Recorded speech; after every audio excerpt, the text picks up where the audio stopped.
views and opinions expressed in the following show do not necessarily represent those of this station or its sponsors. Geek, what the hell happened to everyone? I've never seen an anomaly like this before. Residual frequency signatures detected. Oh, that's not good. What does that mean? It means we're picking up frequencies from other dimensions or times. Well, at least somebody's getting some action. What are you talking about? Well, it's been a long time since I had any frequency in getting some action. iDork, patch it through the main computer. Your wish is my command. Oh, we're picking up something. What the hell is it? It's a broadcast of some sort. Adjusting audio. Boosting signal.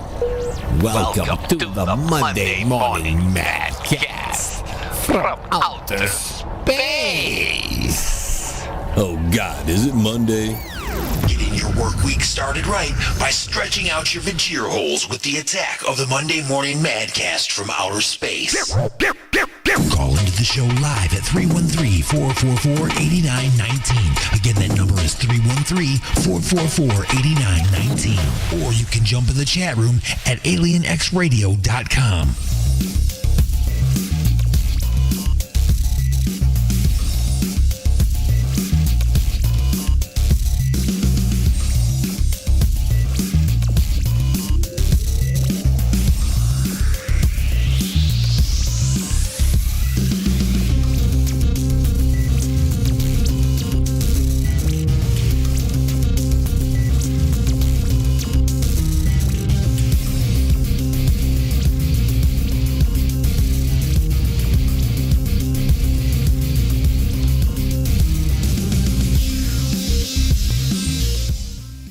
Alrighty, hello everybody, welcome. You have been beamed aboard. You are now live and inside the mothership. I am Alien Stone, and we are screaming through the galaxy right now at triple redunculous speeds. Or, well, maybe not, we're not screaming through the galaxy. Maybe we're just talking really loud in the back row of the movie theater where everybody's trying to watch whatever movie that they finally went out to the movie theater to see. But hey, we're broadcasting live from the other side of Planet Chaos on Alien X Radio, Raw Talk Online, UG Media, the Lime City Radio Network, J. Parker Radio, United Talk Radio, Sword Radio, and the Western Reserve Digital Radio Networks. In syndication and replay around the world on stations like 920 WON The Apple, 24.7 The Stream, 97.1 KGSB-FM Get Smashed Radio, the IRN Internet Radio Network, WRFN 1025, WRPR Rat Pack Radio, United Sounds Choice Radio, Prodcore Radio, Pure Rock Radio, Good Talk Radio, Mile High Radio, and K89. Wherever it is that you're tuned in, wherever it is that you are listening, give me a call live on the Alien X lines on 1-313-444-8919. That's 1-313-444-8919. Or you can Skype me at AlienStone1. That's AlienStone and the number 1. Don't spell it out because you would be wrong. All right, well, the show is going to be a little bit different today. It's going to be. I'm going to start putting a little bit more current events and types of things of that nature into the broadcast, which maybe that'll spark some conversation. Maybe that'll spark some people to give me a call. Remember, it's a conversation. It's a discussion. If you're just going to scream something into the microphone and then hang up, then by all means, don't. Okay? If you want to talk about something, we'll talk about something. But I will, of course, give you my opinion. You can give me yours. And we'll let the fact checkers sort it all out. Sort it all out. Anyway, folks, music for the Vajir Holes is coming up. Perhaps maybe we'll do some bad movie flashbacks. Of course, classic episodes of Just a Few Questions. And the brand spankingest newest episode of Just a Few Questions. That's a segment that airs during Inside the Mothership. Inside the Mothership is a show that airs at 12 noon Eastern every Sunday. And I bring you the replays of that segment called Just a Few Questions during this broadcast each and every week. And what was the name of this week's? Oh, yes, Die Hard Wedding Crashers. That'll be the name of that episode. That's coming up, as well as classic episodes. And as I said, music for your Vajir Holes, sports, your calls, talk, all that good stuff is coming up. But let's go ahead first and get things underway like we always do with a bit of a history lesson. It's the attack of the Monday Morning Madcast from outer space. Broadcasting directly into your brain. Let's take a look at this day in history.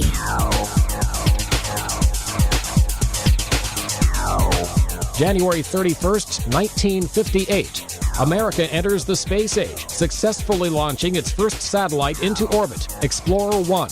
It happens just months after the Soviet Union launches Sputnik, the very first satellite into orbit. 2001. Libyan intelligence officer is convicted of murder and gets life in prison for the bombing of Pan Am Flight 103 in Lockerbie, Scotland. That's the verdict from a Scottish court convened in the Netherlands. The court acquits a second Libyan in the 1988 bombing, which killed 270 people. 1945. Private Eddie Slovic becomes the first U.S. soldier since the Civil War to be executed for desertion. Slovic is shot by an American firing squad in France during the final months of World War II in Europe. 1923. Norman Mailer, one of the great American authors in the years after World War II, is born in Long Branch, New Jersey. And 1797. Composer Franz Schubert is born in Vienna, Austria. Today in history, January 31st. Mike Gracia, The Associated Press.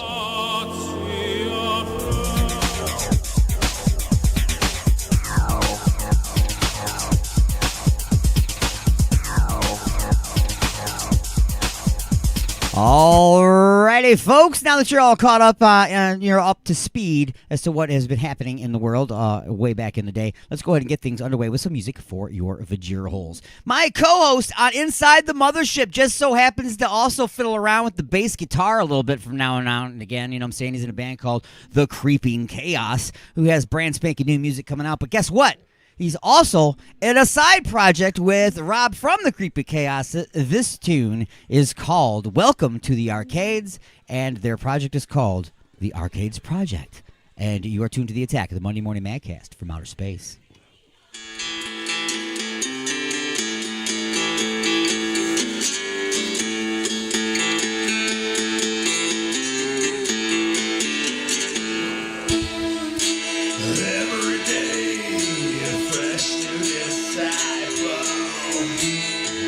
Technology is taking control.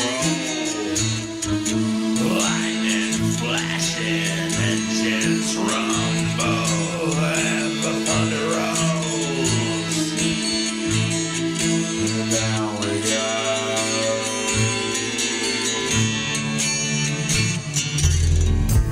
Where did you start?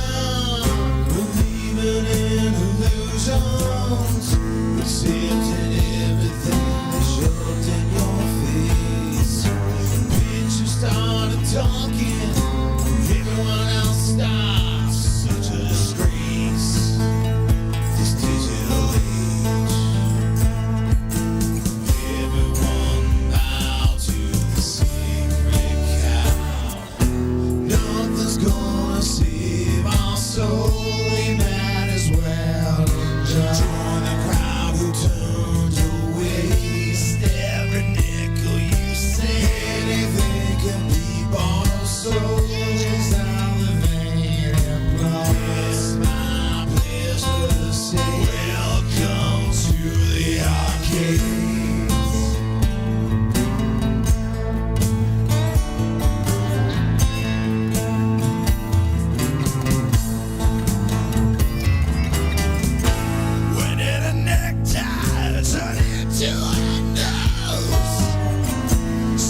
this is Sean Whalen from People Under the Stairs talking to you.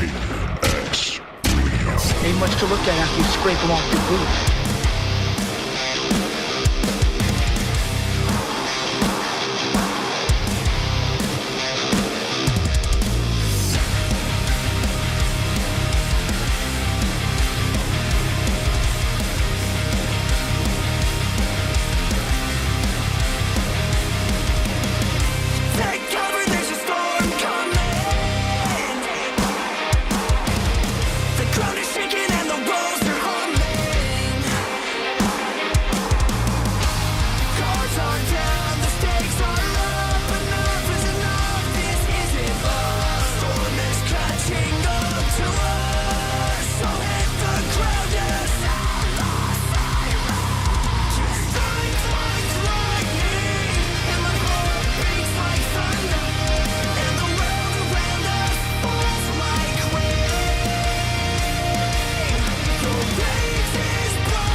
An ingenious conspiracy has begun, and someone has to stop the madman who started it all. What do you got, Jerry? Model 912. Cut up 2 people inside the house. I'm going in. You're going in? We can send a disarm robot in. Hit the floater, it'll hit the disarm, and any minute it's going to decide to hit the kid. Here's this week's bad movie flashback. No. Please. No, not that.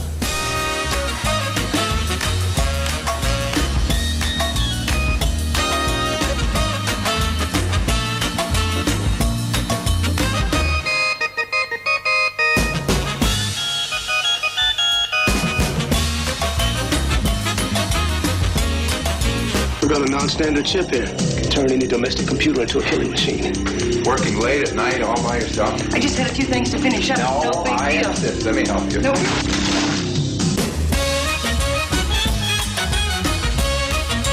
This is a bad guy. He's killed 5 so far. I want him. I'm telling you, I can't go out there. I can't go out!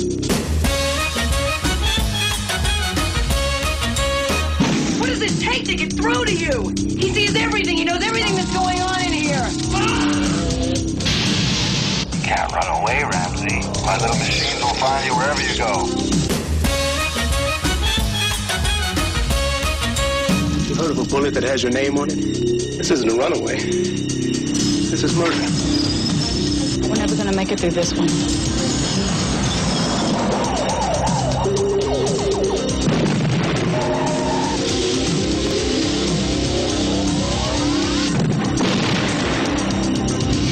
Runaway. Tom Selleck, Cynthia Rhodes, Gene Simmons. Runaway.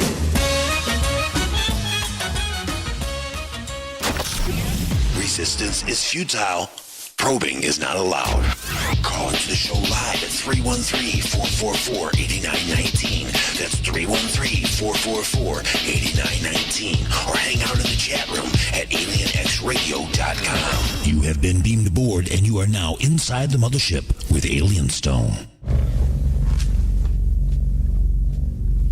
Am I the meanest? Alien Stone. Am I the prettiest? Alien Stone. Am I the baddest mofo low down around this time? Alien Stone. But who am I? Alien Stone. Who am I? Alien Stone. I can't hear you. Alien Stone. The Shogun of Harlem.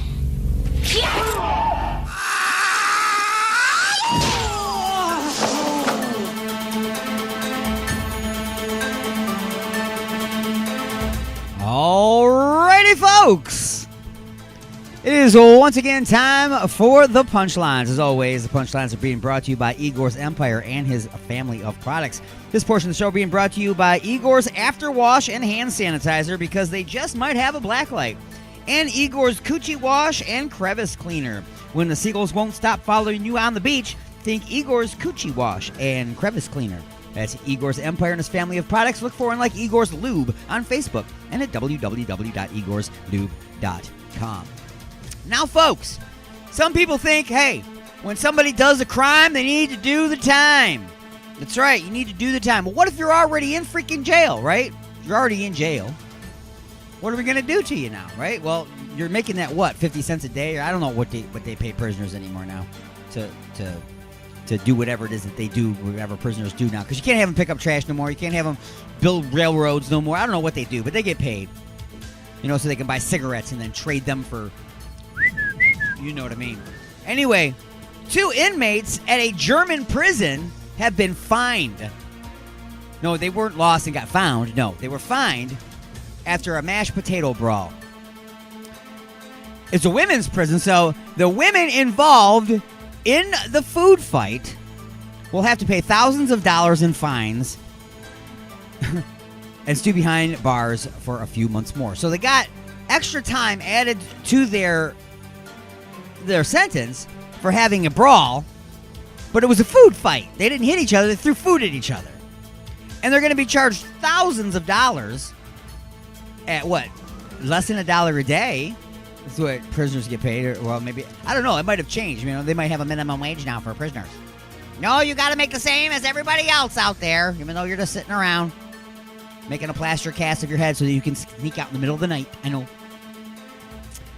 But, yeah, so throwing mashed potatoes can cost you thousands of dollars and extra months on your time if said mashed potato fight occurs while in prison.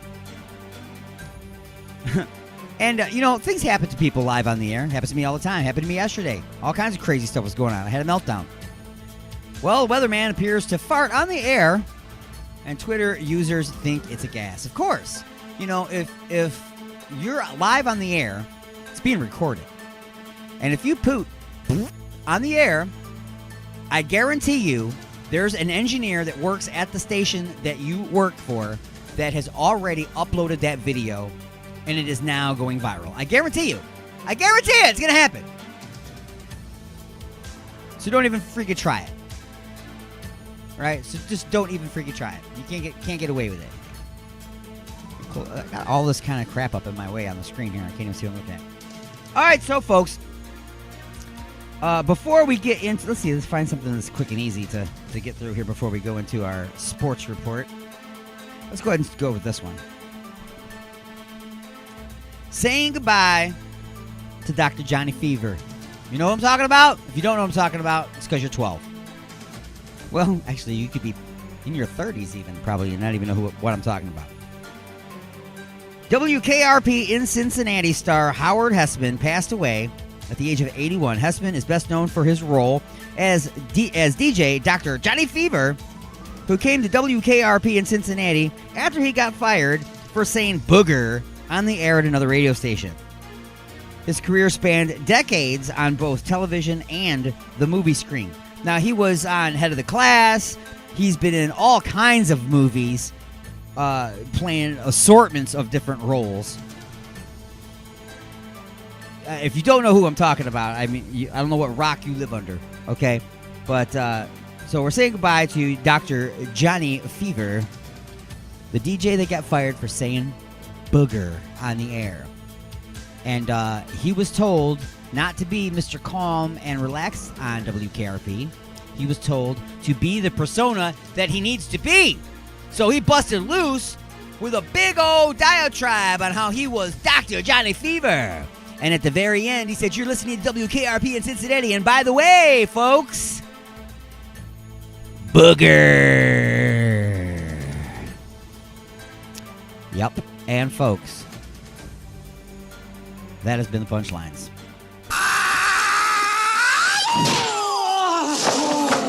Kind of hurt. The punchlines that time. Whack.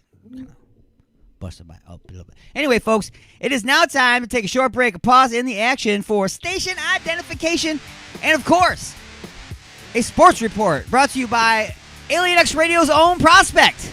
So go nowhere. We'll be back with the second half of hour number 1 of the Attack of the Monday Morning Madcast from outer space right after this.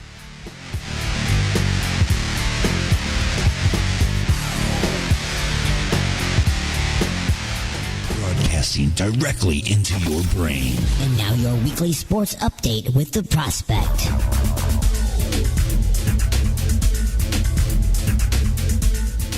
How's it going, everyone? I am the Prospect, and this is the weekly sports update on Alien X Radio. I have the list of the newest inductees to this year's Baseball Hall of Fame. David Ortiz.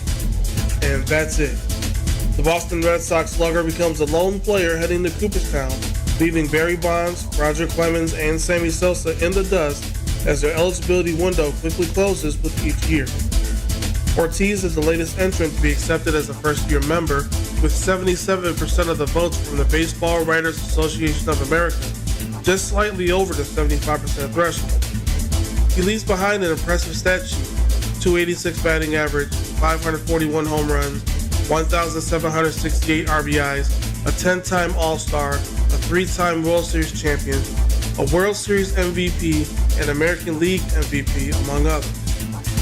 Ortiz's induction wasn't easy as he was playing during the infamous steroids era, which included Bonds, Sosa, and Clemens, who were caught using performance-enhancing drugs. Ortiz denied ever performing using steroids and has been proven so with a negative test. As for the others, we will see what their future holds as their chance to be immortalized fades away. I have breaking news in the NFL. We have 2 franchise players calling it a career: Steelers' Ben Roethlisberger and Buccaneers' Tom Brady.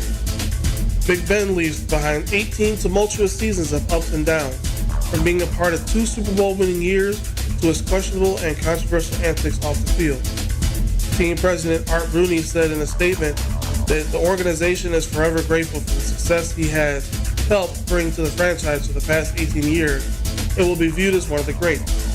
And he will be, ranking first in Steelers history in passing touchdowns, passing yards, and completions. And hold on to your hats, people. Touchdown Tom Brady is hanging up the cleats, and to many sports fans, this one will sting a little.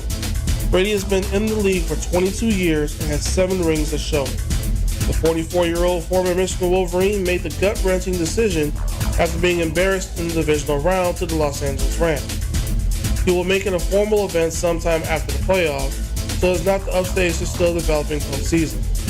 One thing is for sure, both Touchdown Tom and Big Ben will be enshrined in the Hall of Fame very soon. Well, tune in next week for more sport. For Alien X Radio, I'm the Prospect, saying until next time, Prospect out.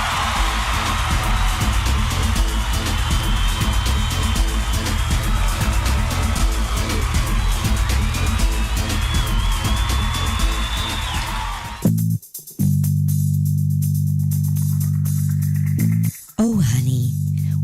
wonderful surprise. A dozen roses and chocolates, a candlelit dinner, and now champagne and strawberries by the fire. You're so romantic. What do you say we get a little closer?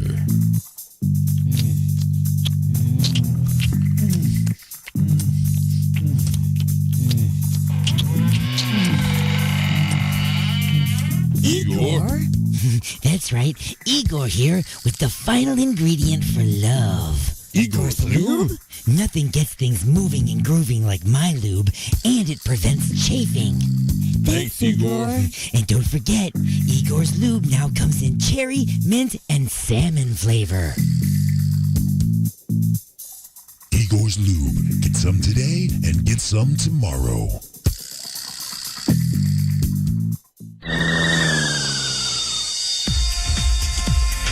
When you need the absolute fastest high-speed internet for your home or business but need to stay on your budget, then you need to give AlienCast a try. AlienCast high-speed fiber optic dial-up features ultra-fast dial-up speeds for way less than that fancy schmancy DSL or cable internet. Plus, AlienCast has all the great features you've come to expect from dial-up service, such as plugging your landline into your computer, installing an archaic phone modem card, and not having to mess with all that Wi-Fi nonsense, all for a fraction of the cost of internet that's way too fast for most people anyway. Call 188-GO-ALIEN to get AlienCast high-speed dial-up in your home today. AlienCast. Out of this world internet, down to earth prices.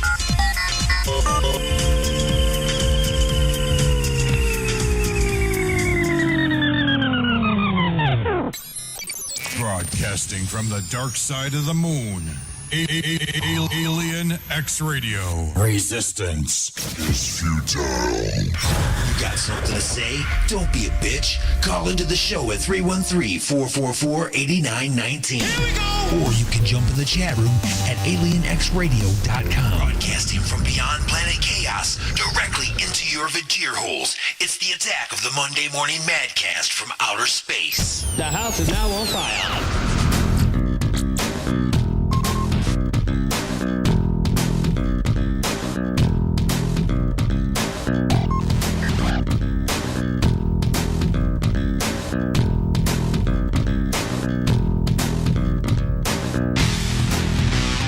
All right, welcome back, everybody. We are now in the second half of hour number one of the Attack of the Monday Morning Madcast from outer space, broadcasting to you live from our home station, Alien X Radio in Detroit, Michigan, of the United States of America.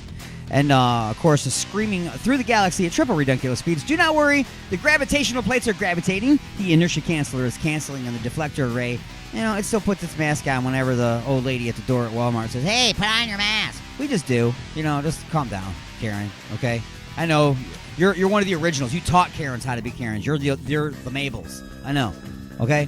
Anyway, folks, Mabel's a bad name for that. Mabel's a sweet old lady name. I'm just saying.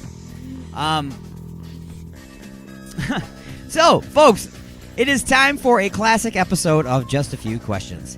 I've got you for 3 hours here for the Attack of the Monday Morning Madcast from outer space. Hour number one and hour number two bring you classic episodes from as close to 1 year or 2 years prior, as close to this date in the past as I can get. Now, we've been doing these since 2018, so we've got quite a few of these to go through.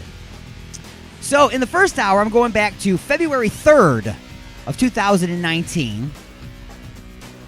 The previous episode was the closest one to last week's episode, so that's why. See what I'm saying? So anyway, February 3rd, 2019, I challenged D-Unit because I had been doing Just a Few Questions so long, and I don't know if he was starting to think it was easy, but I said, well, can D-Unit be Alien Stone? Can you do what I do? So this one's called Can D-Unit Be Alien Stone? February 3rd, 2019. Just a Few Questions. The Attack of the Monday Morning Madcast from outer space.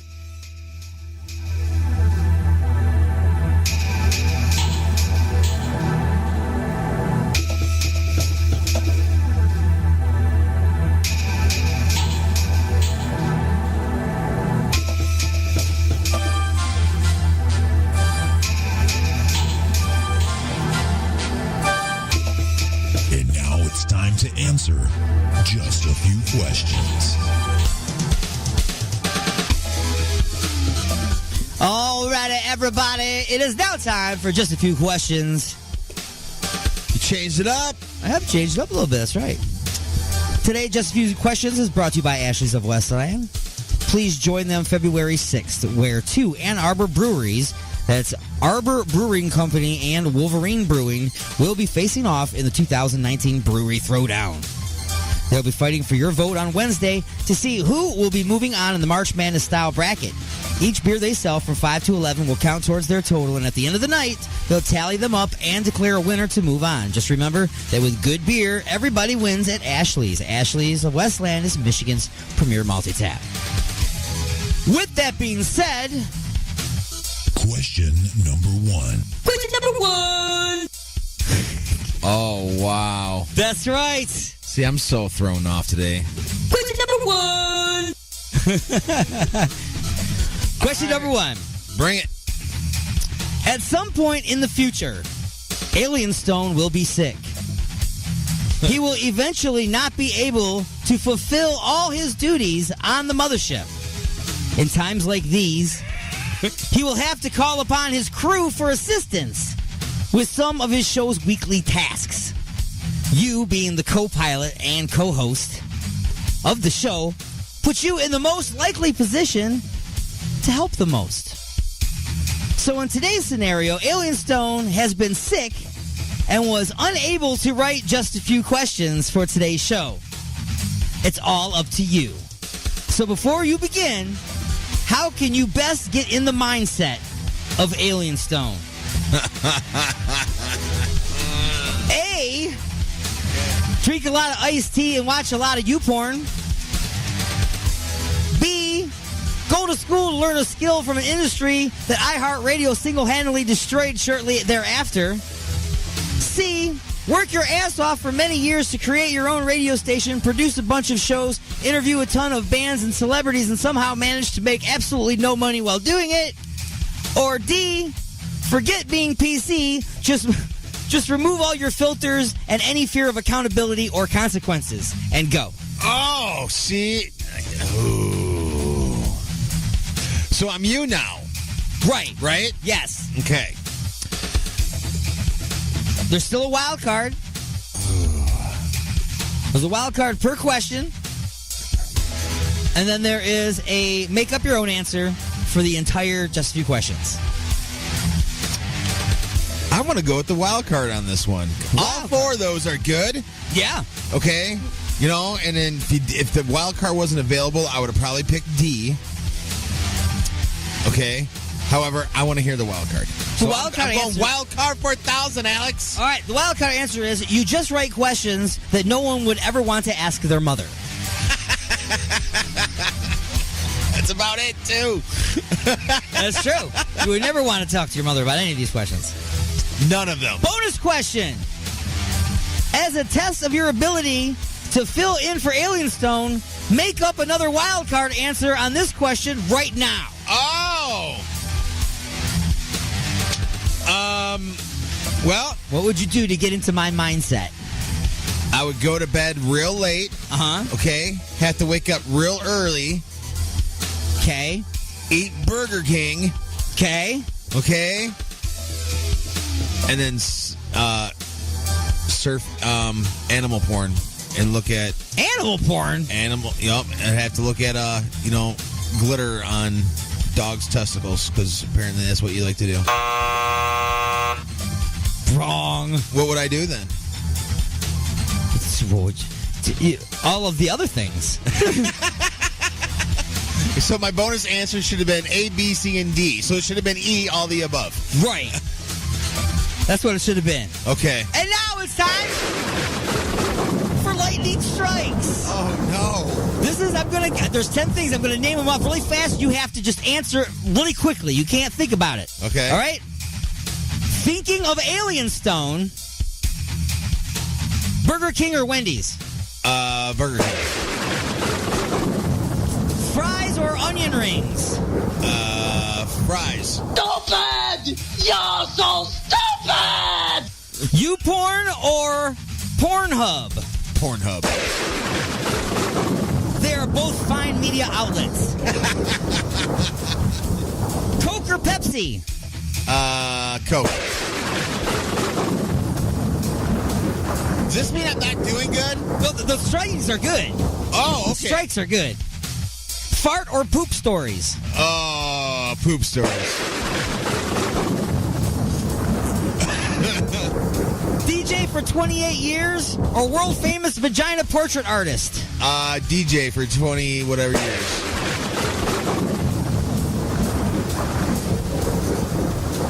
Shaun of the Dead or Diary of the Dead? Shaun of the Dead. A Kid Rock concert or chewing on a box of roofing nails? Oh, definitely gnawing on some nails. Camping or sailing? Ooh. Camping. And finally, Five Finger Death Punch or Slipknot? I'm going to go Slipknot. Stupid! Wrong! How did I do, though? I got like 2 wrong, right? Yeah, you did really well. You did really, really well. Have we just become best friends? Absolutely. And now... Question number 2. Question number 2. So now you are at your computer and you are ready to begin writing. You stare at the blank page and realize you have to come up with a situation or story to place the questions in. Where will we go? What will we do? Let's start with a place. Where will your just a few questions take place? A library filled with 80-year-old nudists and all of the books are the Kama Sutra. B, a movie theater full of spiders and snakes, and the movie showing is Blart Mall Cop. C, an abandoned haunted asylum. D, Donna's Closet on That 70s Show. And go. Again, I'm you? You're me. Definitely Donna's Closet. That's a good one. I like that one. Yes. All right. Yes. Okay. I don't know. It's a good... No, I understand. I love that show. I understand. I watch it all the way through on Netflix, and then I'll start it right back over from the beginning of the season again and watch it. I think I'm on my 4th or 5th time watching it, almost in a row. It's ridiculous. So your just a few questions will take place inside of Donna's Closet on That 70s Show. Yes. So the wild card answer that you passed up was inside the ass of a platypus. Oh, I'm so glad I didn't take the wild card. Yeah, that's not a good one. Bonus question. As a test of your creativity, make up a new random place right now. The inside of Jackie's closet from That 70s Show. That's not great creativity, but okay. All right, I'll take it. Well, you said on the spot, too. Yeah, I did. You know. Yep. Oh, let me flip this over here to this thing here. Because if I flip over here, then I can go, Ladies Strikes! Thinking of 80-year-old nudists. Oh, what is wrong with you? Long balls or long titties? Long titties. Because I'm you, right? I'm still thinking I'm you. No, you don't have to be me. This is thinking of 80-year-old nudists. Oh, but I'm not... This is your opinion of 80-year-old... Okay. Not as me. That was me with the last one. This is just damn. thinking of that category. See? You got to specify. So are you saying you would have picked balls instead? Hell no. Okay. Wrinkles or liver spots? Wrinkles. Stupid! You're so stupid! Bush or no bush? No bush. Stupid! They're 80 years old. They all got bush. Lumpy or stumpy? Lumpy? Gross or giggity? Gross! Knees or elbows? Elbows. Stupid! You're so stupid! Scrotums or nipples? Nipples. Just because it's a funny word. Now remember, thinking of 80-year-old nudists. Cooking fried chicken or soldering overhead? Cooking fried chicken. At least you get some meat out of that one. Golf balls or beach balls? Beach balls. Stupid! No. Oh. You're right. With teeth or Gotta go without. Actually, it depends. If they'll have depends. And that's big question number 2. And now on to question number 3. Question number 3. Question number 3. Now you have your who, when, and where. Now you need to add the what, why, and how. What is going to happen? Why are they in this situation, and how will they deal with it? As a final test of your ability to fill in for Alien Stone, based on the choices you have made thus far, fill in these blanks. A, what will happen? What situation did you choose? You remember what situation you chose? No. Was it the library filled with the nudists? The spiders and snakes and the abandoned asylum? I said Donna's Closet. Donna's Closet. Okay, so what will happen in Donna's Closet? We got 3 minutes. I'll be... Dude, see? Now you give me I know. I know. I like the multiple choice stuff, dude. True and false. I told you, today's a weird day. I'm not doing this again. This is just a one-time So what thing. would I be doing in Donna's Closet? What would be happening in Donna's Closet? You're asking me just a few questions. You're writing them for me. Oh, dude. So what will happen? I'm ready to... So I got to tell you a story. No, you just what would real quick, like, what would happen? I ran into somebody, I fell down, I drank juice, I got high. Yeah. I got high in Donna's Closet. You got high in Donna's Closet. All right. While drinking a juice box, talking with Fez. All right, there you go. B, why will it happen?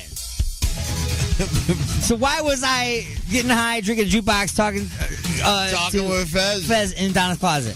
Because Fez is really the person that comes up with just a few questions while you're getting so he's high. the brain behind it. Yes. Okay, so you're picking his brain. C, how will it happen? What will go down? How will this... Okay, that's what's going on in the closet. Now, what happens? You guys come up with just a few questions while... Okay, so we just write just a few questions. Yeah. And D, will you include Igor's lube?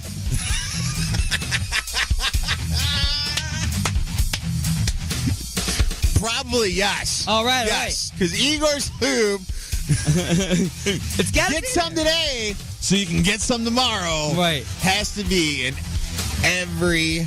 All right, we're going to do this really fast. Episode. The wild card answer you did not choose was everything happens to us for a reason. Sometimes that reason is that we're stupid. Bonus question. Name the 3 flavors of Igor's lube. Shoot. Cherry? Yeah? Grape? No.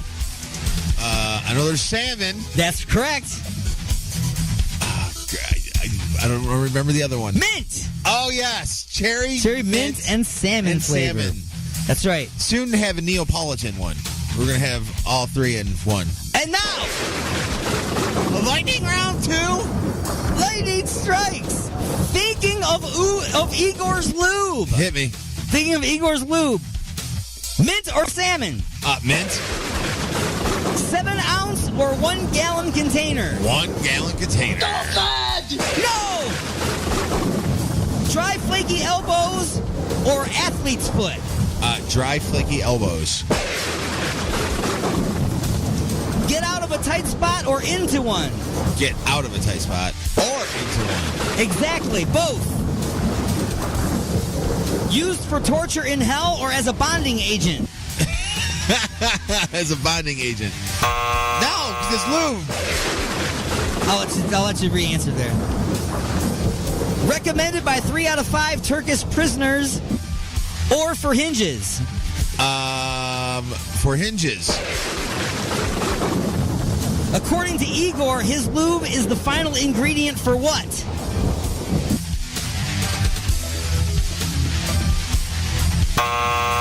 Love! It's the final ingredient for love. See, I thought it was going to be for your salad dressing, but... True or false? Igor's lube comes in cherry flavor. True. Igor's lube can elevate a game of Naked Twister. True. it can be frozen and used as ice cubes. False. Just kidding. I mean, if you want. And that has been just a few questions. Resistance is futile, but you can struggle if you like. It's the attack of the Monday Morning Madcast from outer space. You got something to say? Say it, bucko. Call into the show live at 313-444-8919. Again, that number is 313-444-8919.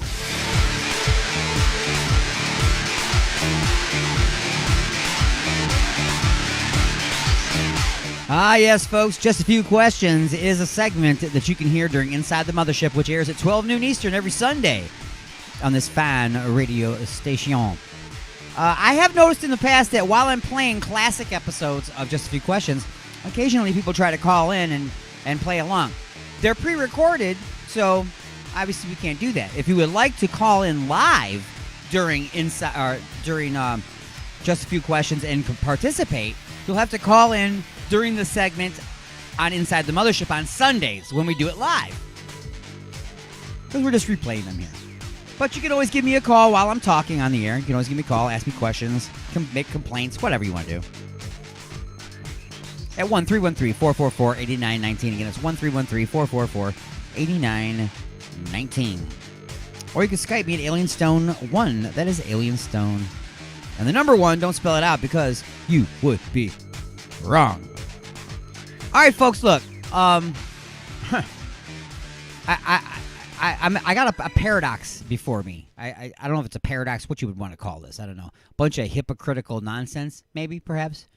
I'm just saying, I want to say this. Do you remember recently when there was a big uproar and everybody was upset about facial recognition software? The big deal is how inaccurate it is, and then it was proven that the inaccuracies occur when trying to do a facial recognition on African Americans. Okay, so it said that it was very lopsided on making mistakes when looking at African Americans and identifying the faces as opposed to other races. So it was deemed a racist technology, which, if it was if it was programmed to do that, then yes, it would be a racist technology. Otherwise, it's just a flawed technology that doesn't work for some reason. Whatever that reason is, I don't know. I'm not a tech guy. Okay, but it was declared that was racist and it should not be used by law enforcement because of the fact that it misidentifies people. So it's a flawed, wishy-washy. Sorry, I had walnuts. Damn. You get talking and all of a sudden a little piece of walnut. Anyway, folks, where was I? Man, I just love being distracted by stupid stuff. We're all distracted right now by what's going on in this world. But anyway, they said don't use facial recognition software because it is wrong a lot of the times and it wrongfully identifies people. So we've identified this as a flawed system. We don't want to use it because it's not correct. Okay. Now, recently also, it has been deemed racist for any kind of voter legislation to go forward that would require people to have some form of identification in order to vote. And by some form of identification, you can have a driver's license if you drive. That's right. Folks keep forgetting about the state identification card that you can get the same way that you would go and get your driver's license, except you're not a driver.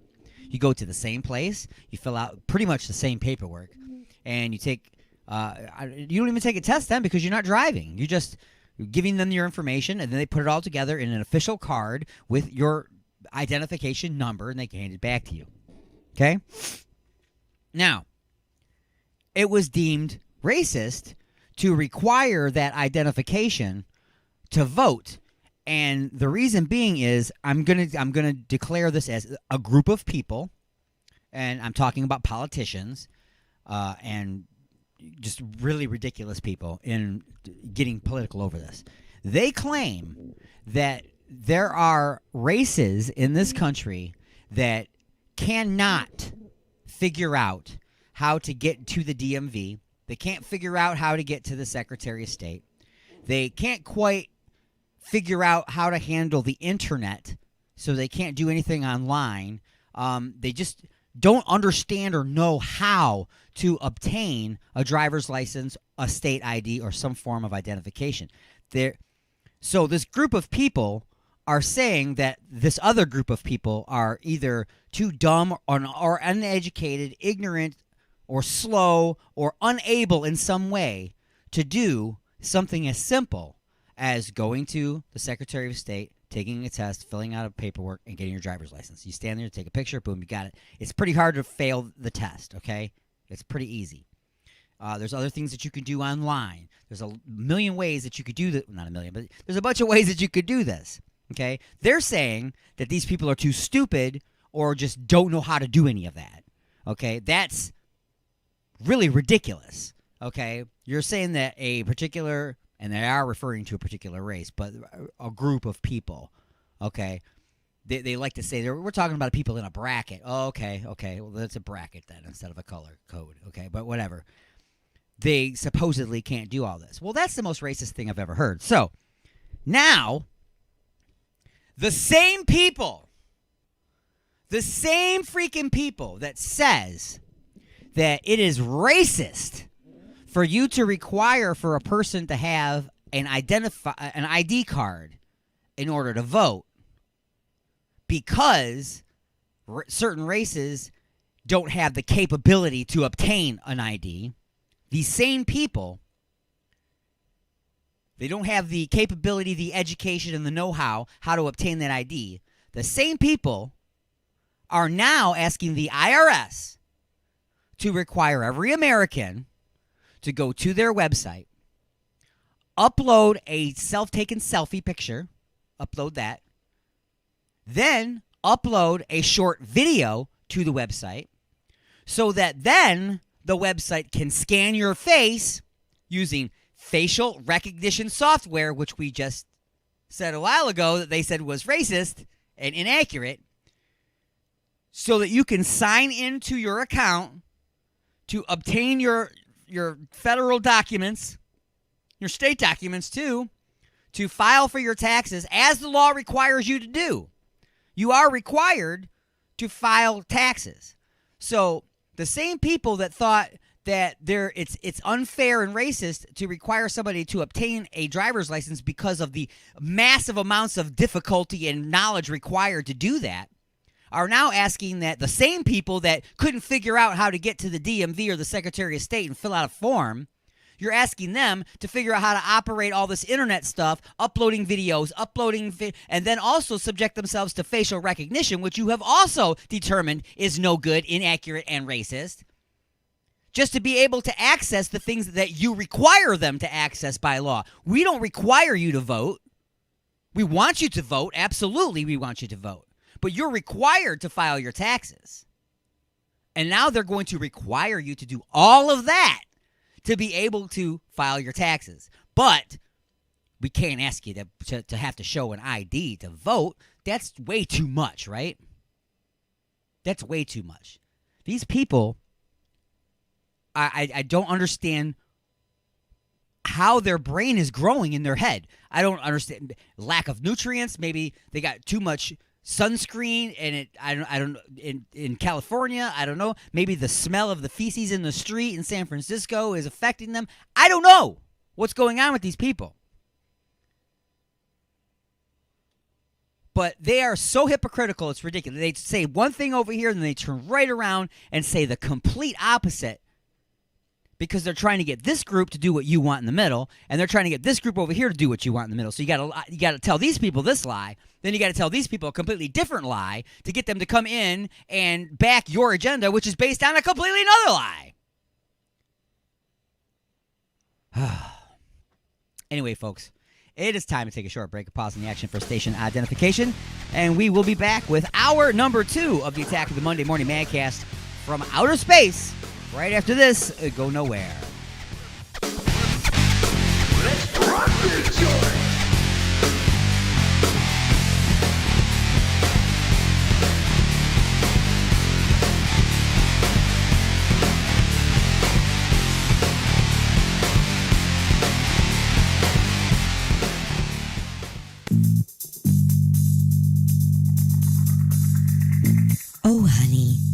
What a wonderful surprise.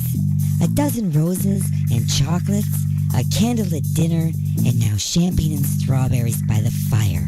You're so romantic. What do you say we get a little closer?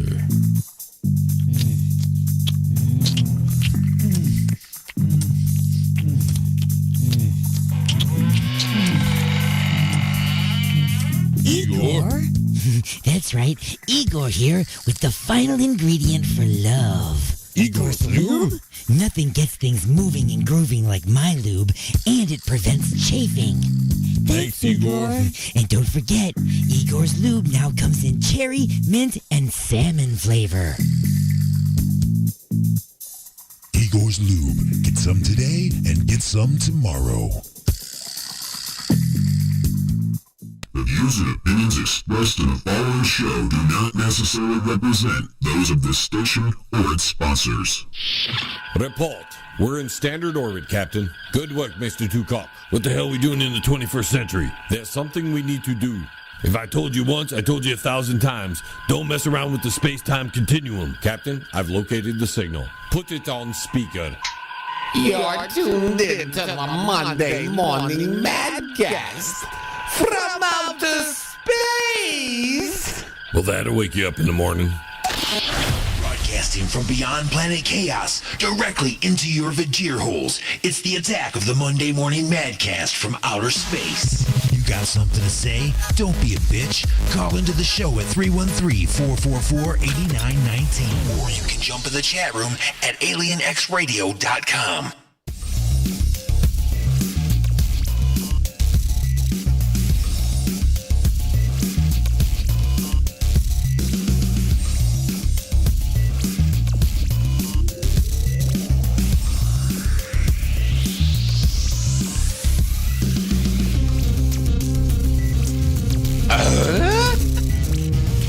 Please sit down. Frankly, this radio person is the whole problem. Are we going to allow this guy to be heard by anyone who can turn a dial? Please, one at a time. That's right, because I have a microphone and an internet account, and I pay bills and stuff, so I can broadcast all I want. That's right. I don't care if you're listening. You can listen, you might not listen. I don't know. I'm still going to broadcast, right? I'm always there for you. You might not be there for me, but I'm there for you.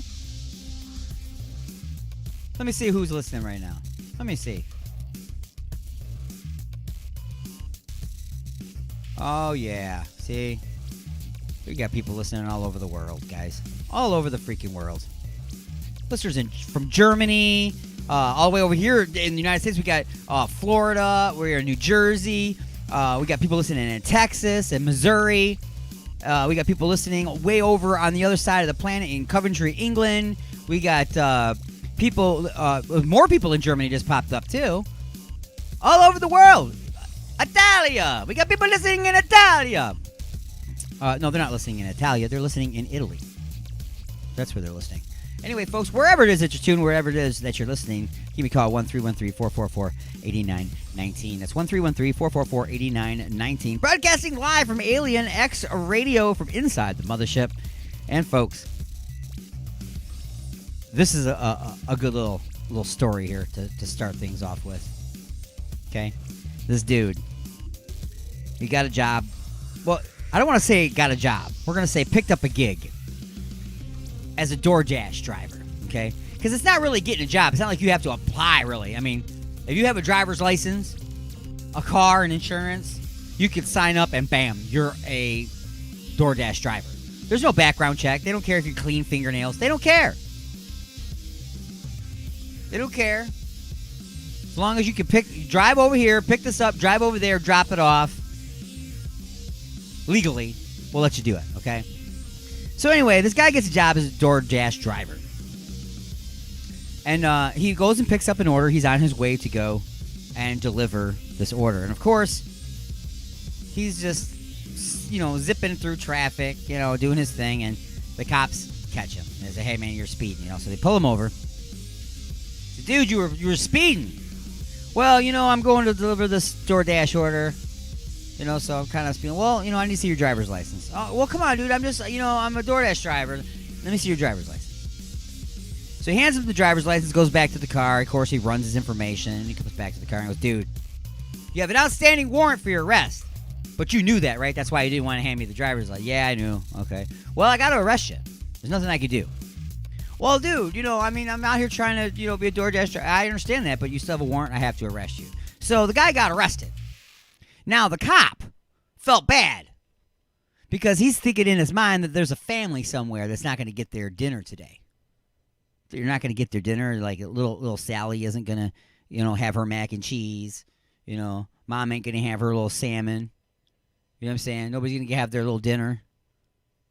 And they're going to end up having to order pizza or something. You know what I'm saying? They didn't want pizza. That's why they ordered through DoorDash. DoorDash doesn't bring pizza. All the pizza places have their own damn drivers. Which, by the way, is the way to go because there's accountability. You know the drivers. You know where they work. Anyway. So, did the cop decide, hey, you know what? I'm just going to let this guy go on a warning and let him go and finish his delivery? Absolutely not. Nope. This was a warrant. This was not just some traffic violation. There was a warrant, and it warranted his arrest. So the guy was arrested, but as I said, the officer was worried about the family not getting their food. So he, on his own, picked up the bag and all of the drinks and everything and jumped into his squad car. Do they still call it a squad car? Or is it just a police car? An authority vehicle. And drove on over to the address, knocked on the door.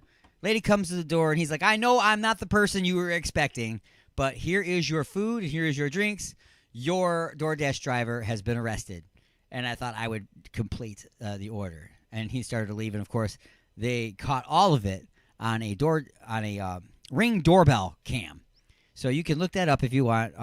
Just look up police officer completes DoorDash delivery. I'm sure that'll get you to it. So I thought that was kind of cool. Every once in a while, you'll hear a story like that. It's you got to have the fluff stories. You got to have the Chippy number 5, the water seeing squirrel every once in a while. Amongst crazy things like the IRS wanting you to have a computer degree to file your taxes, but going down and asking for a driver's license is beyond the mental capacity of certain people. So, yeah. Anyway, folks, we're going to throw some music into your vajir holes, and I think, the city, we're all in, like, the whole country of the damned right now, but the City of the Damned is a tune that I haven't played in, a couple months, and I really like it. Austin Kelly is the name of the artist. I believe this track was recorded by the notorious Motown Vinny, a.k.a. Vince Smith, who also has a brand new album that's out, so you want to look for that. City of the Damned by Austin Kelly. It's the Attack of the Monday Morning Madcast from outer space.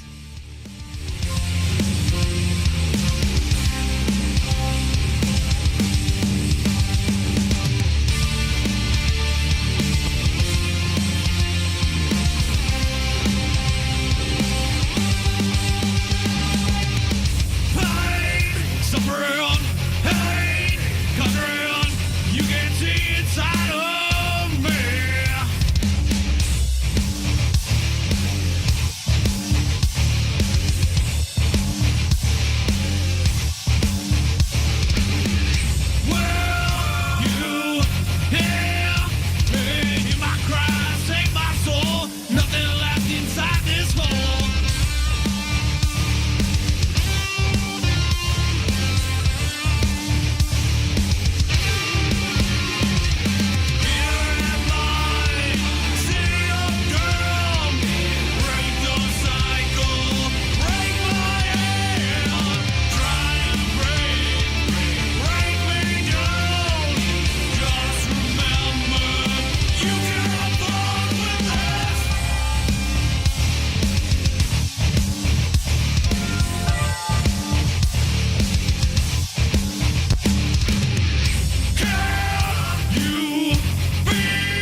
I took my baby on a Saturday bang.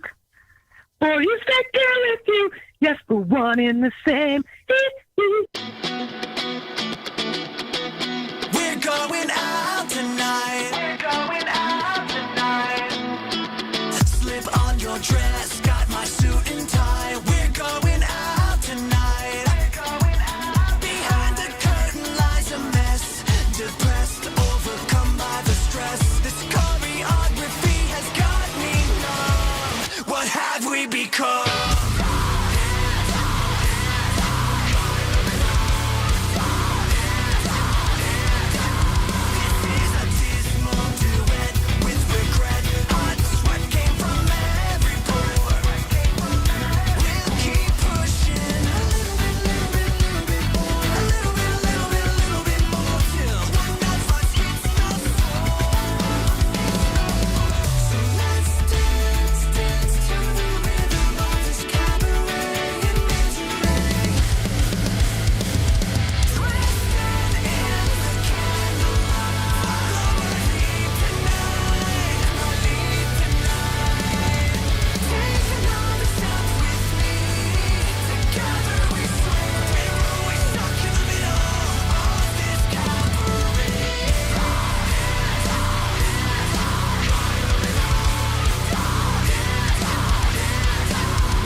Hey, it's Gary Striner from Night of the Living Dead, and you're listening to... The world ended. Didn't you get the memo?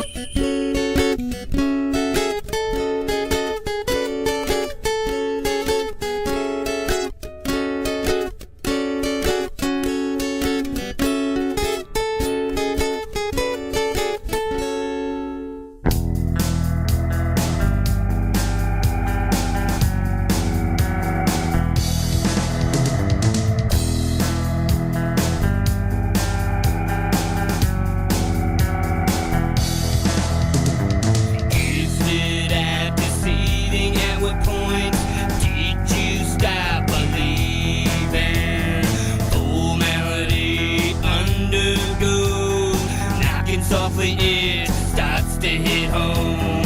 Through the people, you stare, but I hear you breathing. Slow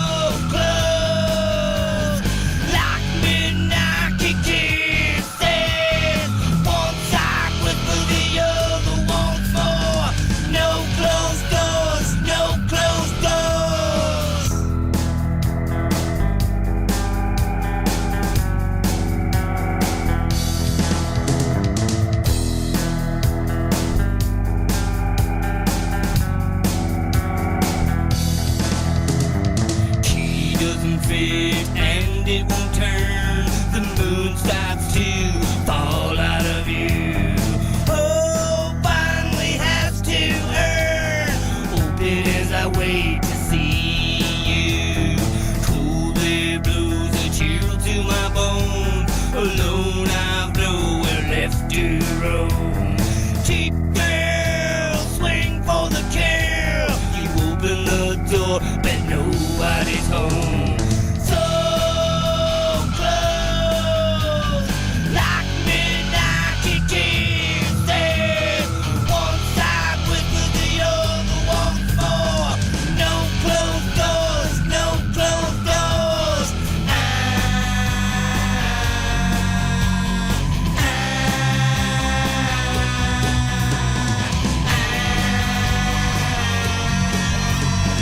No closed doors. Just let me in. See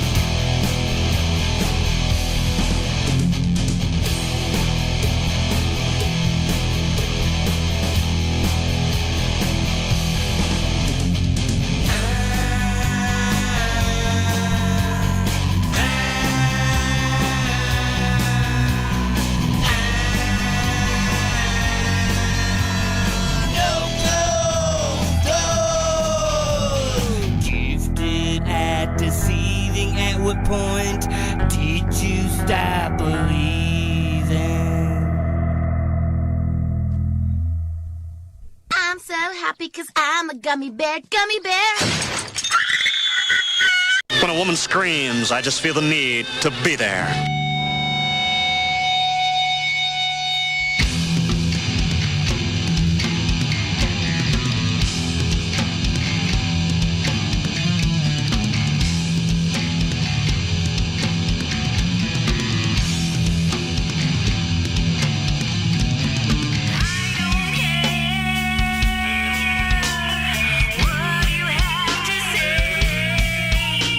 No, I don't dare.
313-444-8919. Again, that number is 313-444-8919. Or you can jump in the chat room at alienxradio.com. It's the attack of the Monday Morning Madcast from outer space. Am I the meanest? Alien Stone. Am I the prettiest? Alien Stone. Am I the baddest mofo low down around this time? Alien Stone. But who am I? Alien Stone. Who am I? Alien Stone. I can't hear you. Alien Stone. The Shogun of Harlem.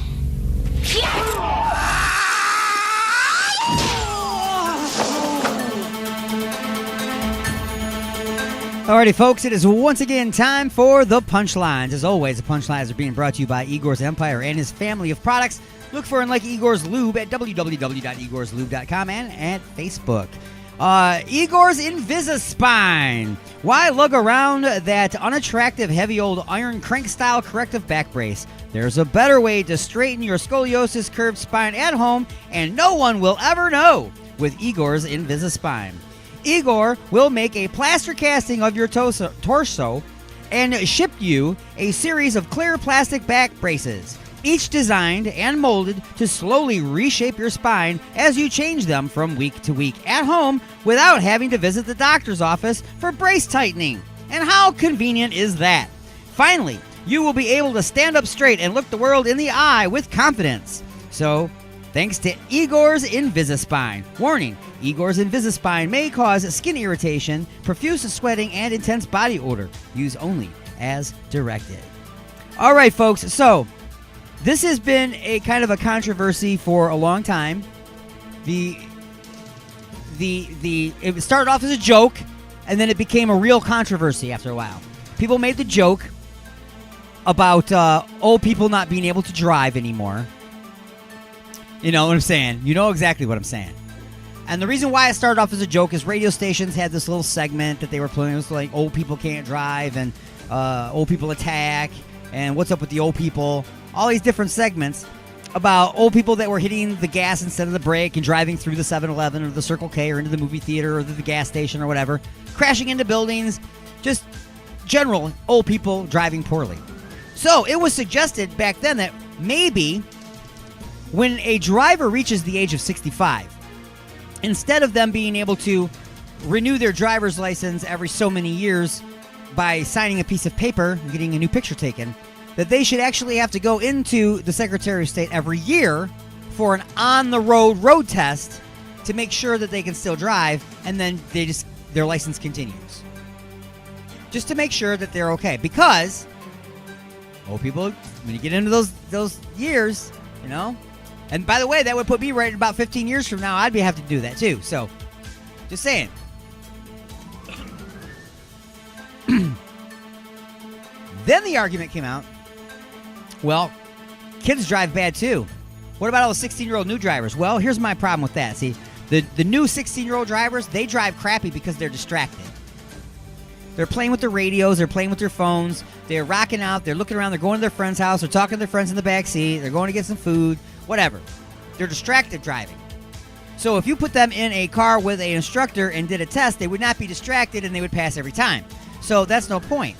The point to doing it with the 65-year-olds and over is the reason why they tend to become bad drivers is because it is a cognitive problem. It's a slowing down of reaction time. And that is not something that you can control just simply because now you're in a car being watched by an instructor.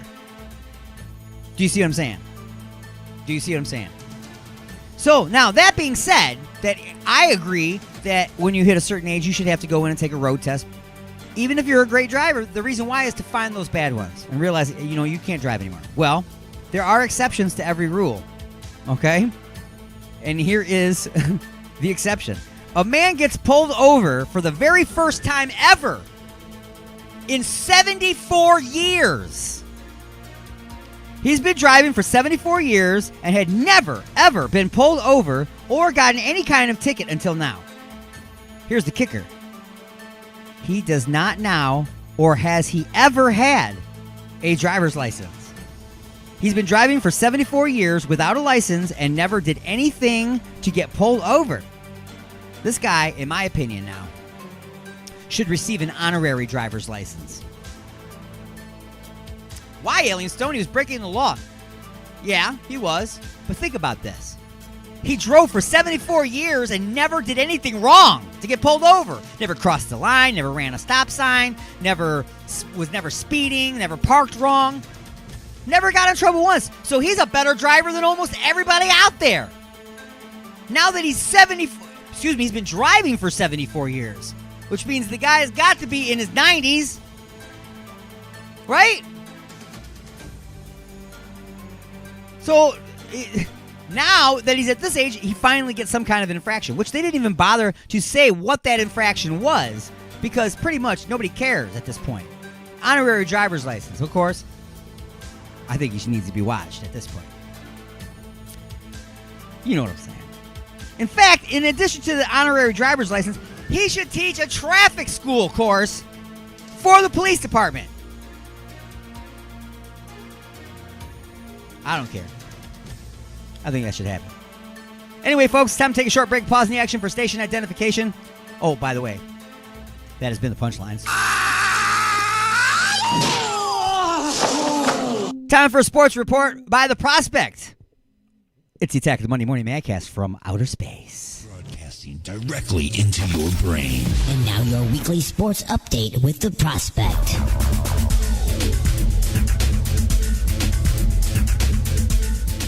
How's it going, everyone? I am The Prospect, and this is the weekly sports update on Alien X Radio. I have the list of the newest inductees to this year's Baseball Hall of Fame. David Ortiz. And that's it.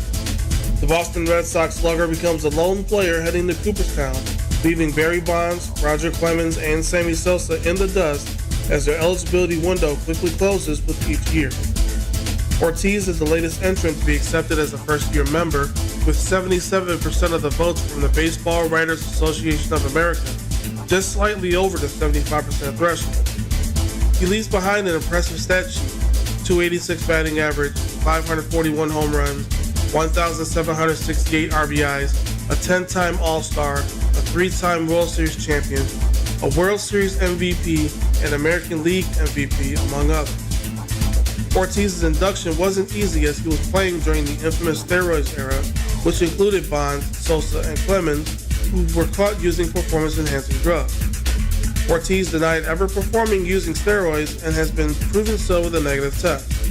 As for the others, we will see what their future holds as their chance to be immortalized fades away. I have breaking news in the NFL. We have 2 franchise players calling it a career: Steelers' Ben Roethlisberger and Buccaneers' Tom Brady. Big Ben leaves behind 18 tumultuous seasons of ups and downs, from being a part of 2 Super Bowl winning years to his questionable and controversial antics off the field. Team president Art Rooney said in a statement that the organization is forever grateful for the success he has helped bring to the franchise for the past 18 years and will be viewed as one of the greats. And he will be, ranking first in Steelers history in passing touchdowns, passing yards, and completions. And hold on to your hats, people. Touchdown Tom Brady is hanging up the cleats, and to many sports fans, this one will sting a little. Brady has been in the league for 22 years and has 7 rings to show it. The 44-year-old former Michigan Wolverine made the gut-wrenching decision after being embarrassed in the divisional round to the Los Angeles Rams. He will make it a formal event sometime after the playoffs, so as not to upstage the still developing postseason. One thing is for sure, both Touchdown Tom and Big Ben will be enshrined in the Hall of Fame very soon. Well, tune in next week for more sport. For Alien X Radio, I'm The Prospect, saying until next time, Prospect out.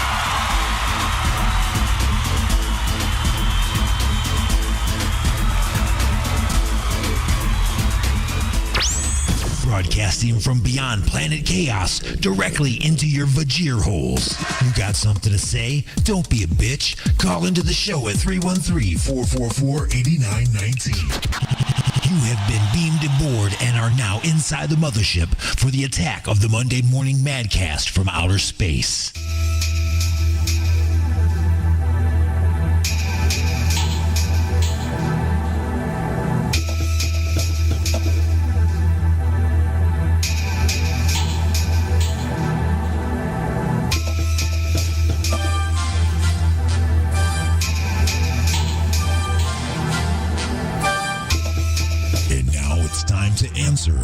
Just a few questions.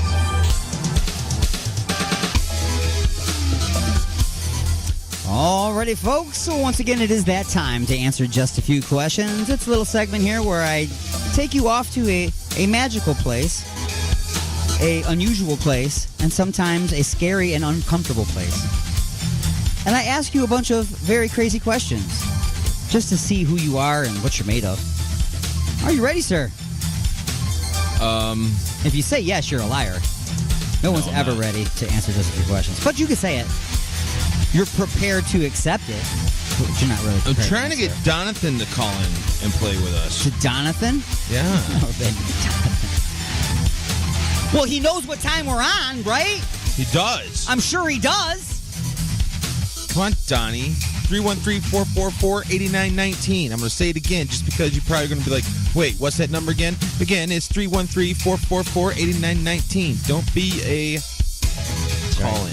And Donnie, just in case you forgot what time we're on. 12 to 2, I'll be with you. Alien X Radio. That's what time. That's what time. All right, so we're going to get started. All right, start. If he's tardy, he's tardy. So here we go. After having done almost all the jobs there is to do in the workforce, you have taken a job as a career advisor.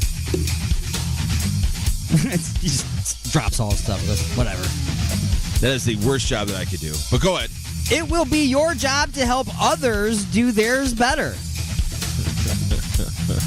You will take appointments and interview people to assess their situation and help them succeed in whatever their field may be. Okay. I'll play along. It's your first day on the job, so you get there 45 minutes early to set up your desk. After perfectly placing your coffee cup, electric pencil sharpener, red stapler, an autographed picture of Don Dokken, desktop dartboard, the Don Dokken desktop dartboard. Gotcha. That's better. See, you were scared for a second. You know what? I said darts earlier. Oh, so the secret void then. There you go. Doits. You grab the top folder in today's stack.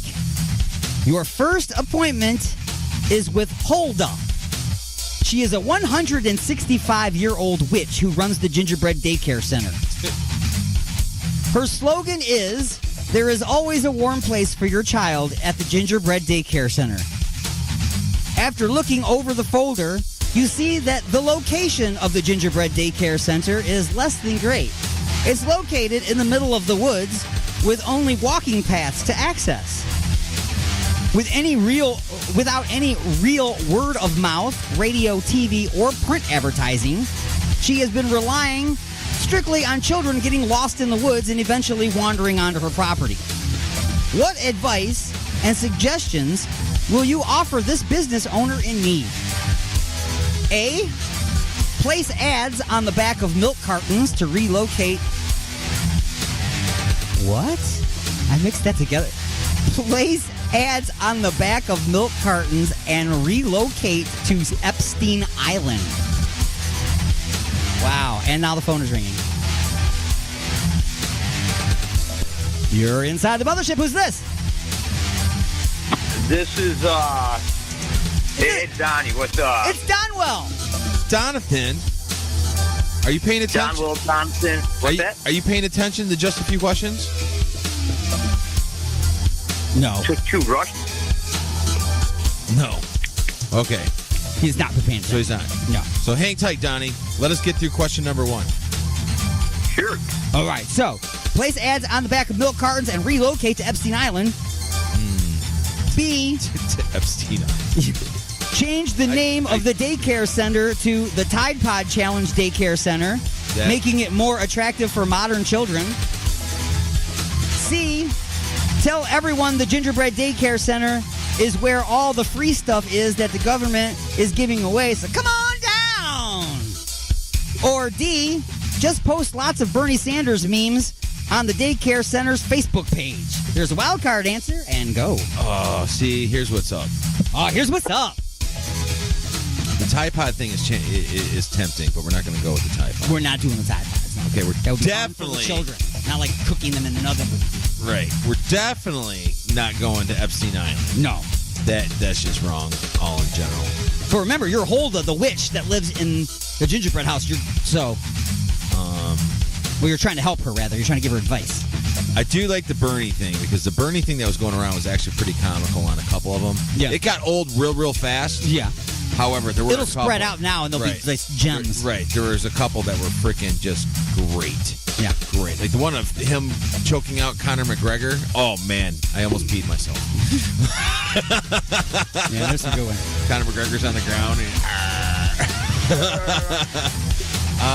Hit me with the wild card. Let's go with the wild card. All right, so the wild card answer is tell her that the best way to get a child to climb into an oven is to first get in yourself and show them how roomy it is.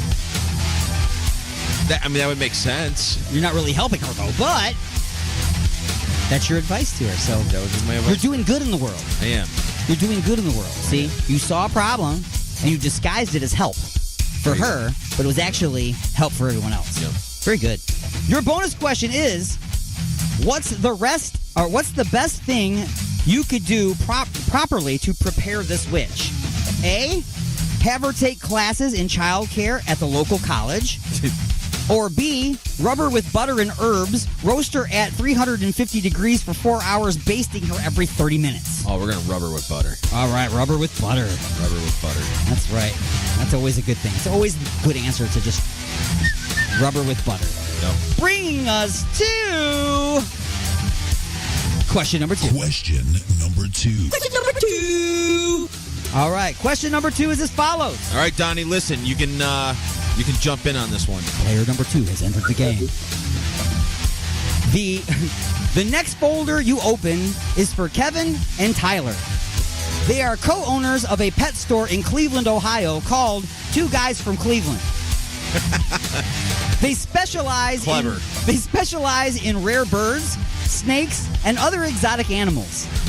Since the pandemic, business has been down. People just don't have the extra money to drop on an aardvark or a two-toed sloth.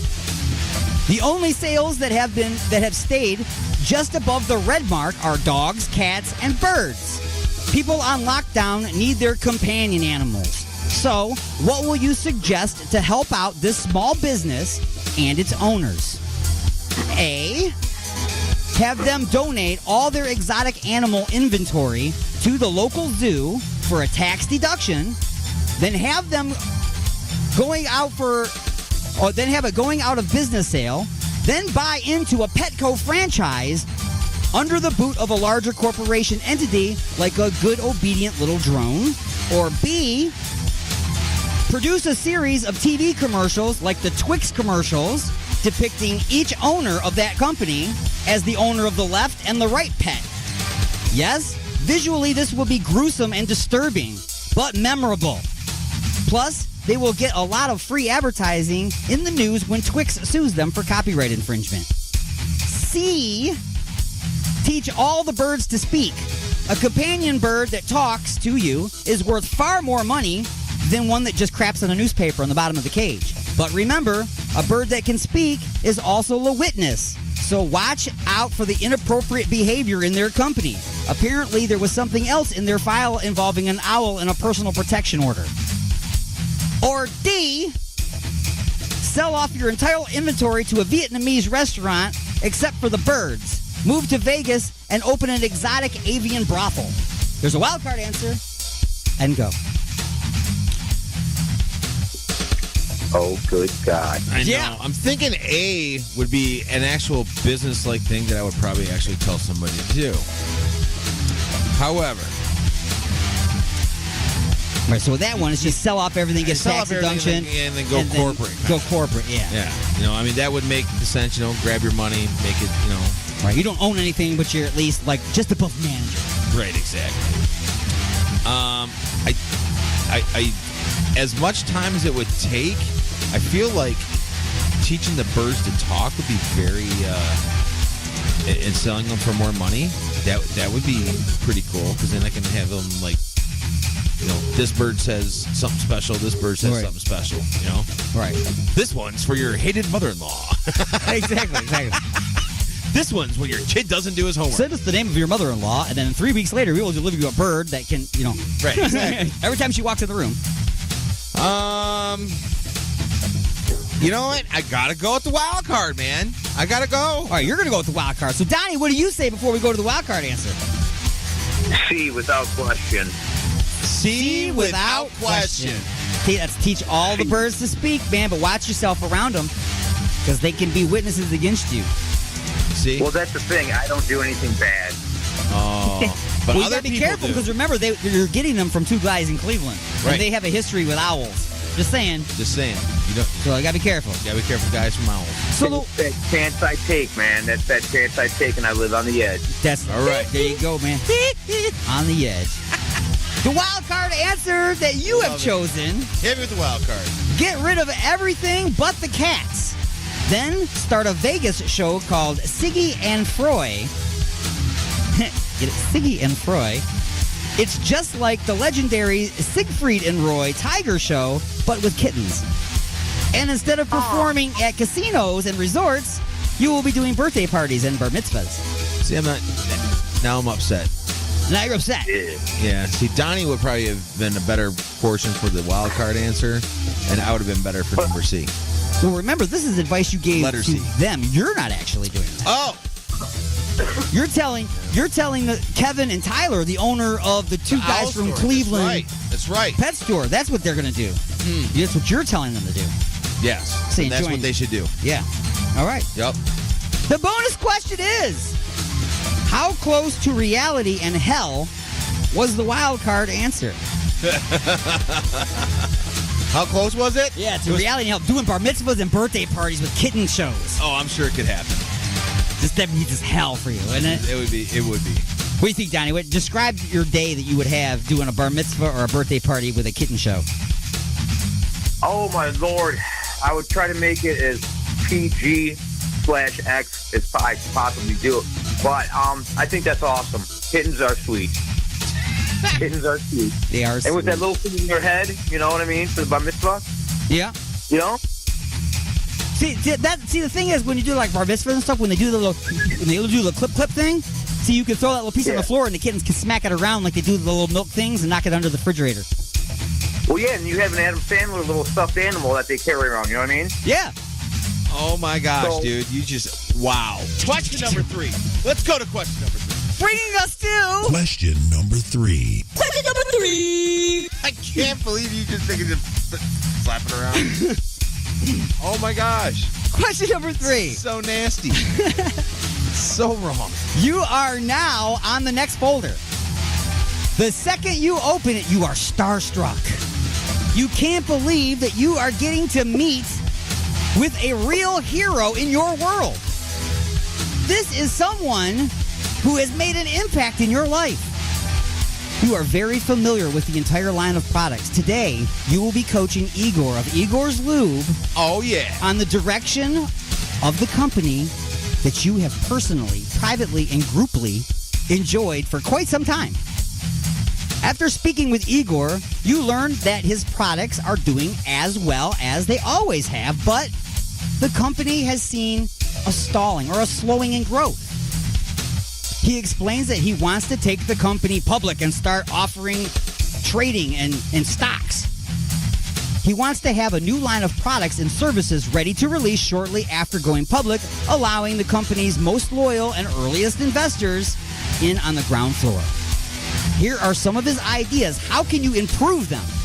So here's the ideas that he has that he's going to release right after he sells his first set of stocks. Igor's Lube, Cannabliss, or Groove Glide. It's personal lube made with cannabis oil extracts. How can you improve this product? A, sell this product at marijuana dispensaries. B, market this product in a checkout lane at Walmart. C, combine the taste of potato chips, chocolate, cheese, popcorn, and assorted Skittles, calling it snacks flavored. Or other. Donnie, I'm going to let you take the first one. I'm going to go other. Okay. What's your other? My other is have Joe Biden endorse it, and that Harris chick that's with him, and you'll do wonders. Okay. All right. And I'm not for them. I think they're crazy. I think they're nuts. But I think that he would sign an executive order, and that you'd be done. That would be the only lube allowed. Yeah. Gotcha. Big pricks. Sorry. All right. So I think. You think A, B, C, or other? I like A and B. With A and B. So sell the product at a marijuana dispensary or market this product in the checkout line at a Walmart. But I think we should also get like the big, huge billboard going. Mm-hmm. Okay, that's got like a slide from the top to the bottom of like a pool, and you can have like an Igor's lube slide. The lube luge. The lube luge. Yeah. There you go. So the one that would be funny. One that would be funny is at the very bottom, like when you got to the bottom. Yeah, I'm pretty sure we could say big vagina. Okay, you just like slid into like a great big huge foam vagina. Foam vagina, not foaming vagina. No, All right. would be bad. Technically, you're on AB/other. That's like a combo, right? Right. Right. Okay. All right. All right. So cool. Yeah. All right. So his I'm going other with multiple suggestions. With exceptions. He's got exceptions. Yeah. All right. His second product that you need to improve. Okay. Get this one. Igor's Palm Power. Giggity. It's a soft silicone tube a man can wear on his wiener. It's attached to an electrical cable and a storage battery. Every time the wearer masturbates, it generates energy which is stored in the attached battery. This energy can then be used to charge a cell phone or be used later to operate the tube's hands-free mode. How could you improve this product? I don't know, but here's some suggestions. Install the Igor's Lube Evermoist automatic lube dispensary system on this product to prevent friction during power generation. C, just remove the cell phone charging cord because after guys find out about the hands-free tube action, that's over. Right. Or other. What was A? There was no A. It was A. Oh, so there's just a B and a C? Yeah, it was A, well, it's A and B and then C. I missed one. So. Evermoist, to keep it all lubed up, continuous. You just got to fill the reservoir. Holds a pint, by the way. It holds a pint. Holds a pint. Or you could just remove that cell phone charging cable because nobody's going to ever use that because they're never. Nobody's ever going to. The power is always going to be doing its own thing. Removing the cell phone cable. All right. It's gone. Now gone Bluetooth. Is it Bluetooth? No teeth. Yes.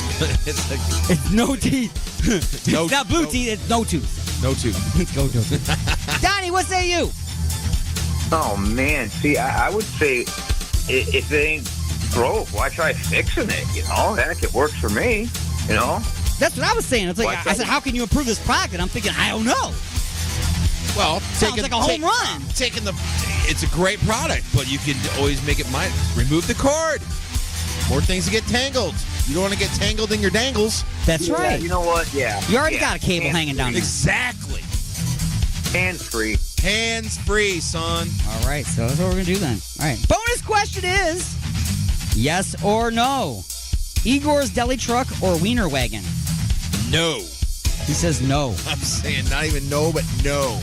What say you, Donnie? Do you think that if your boss came out to you and said, okay, Igor's Deli Truck or his Wiener Wagon has showed up, are you going to run right out there and get yourself something to eat? Donnie would.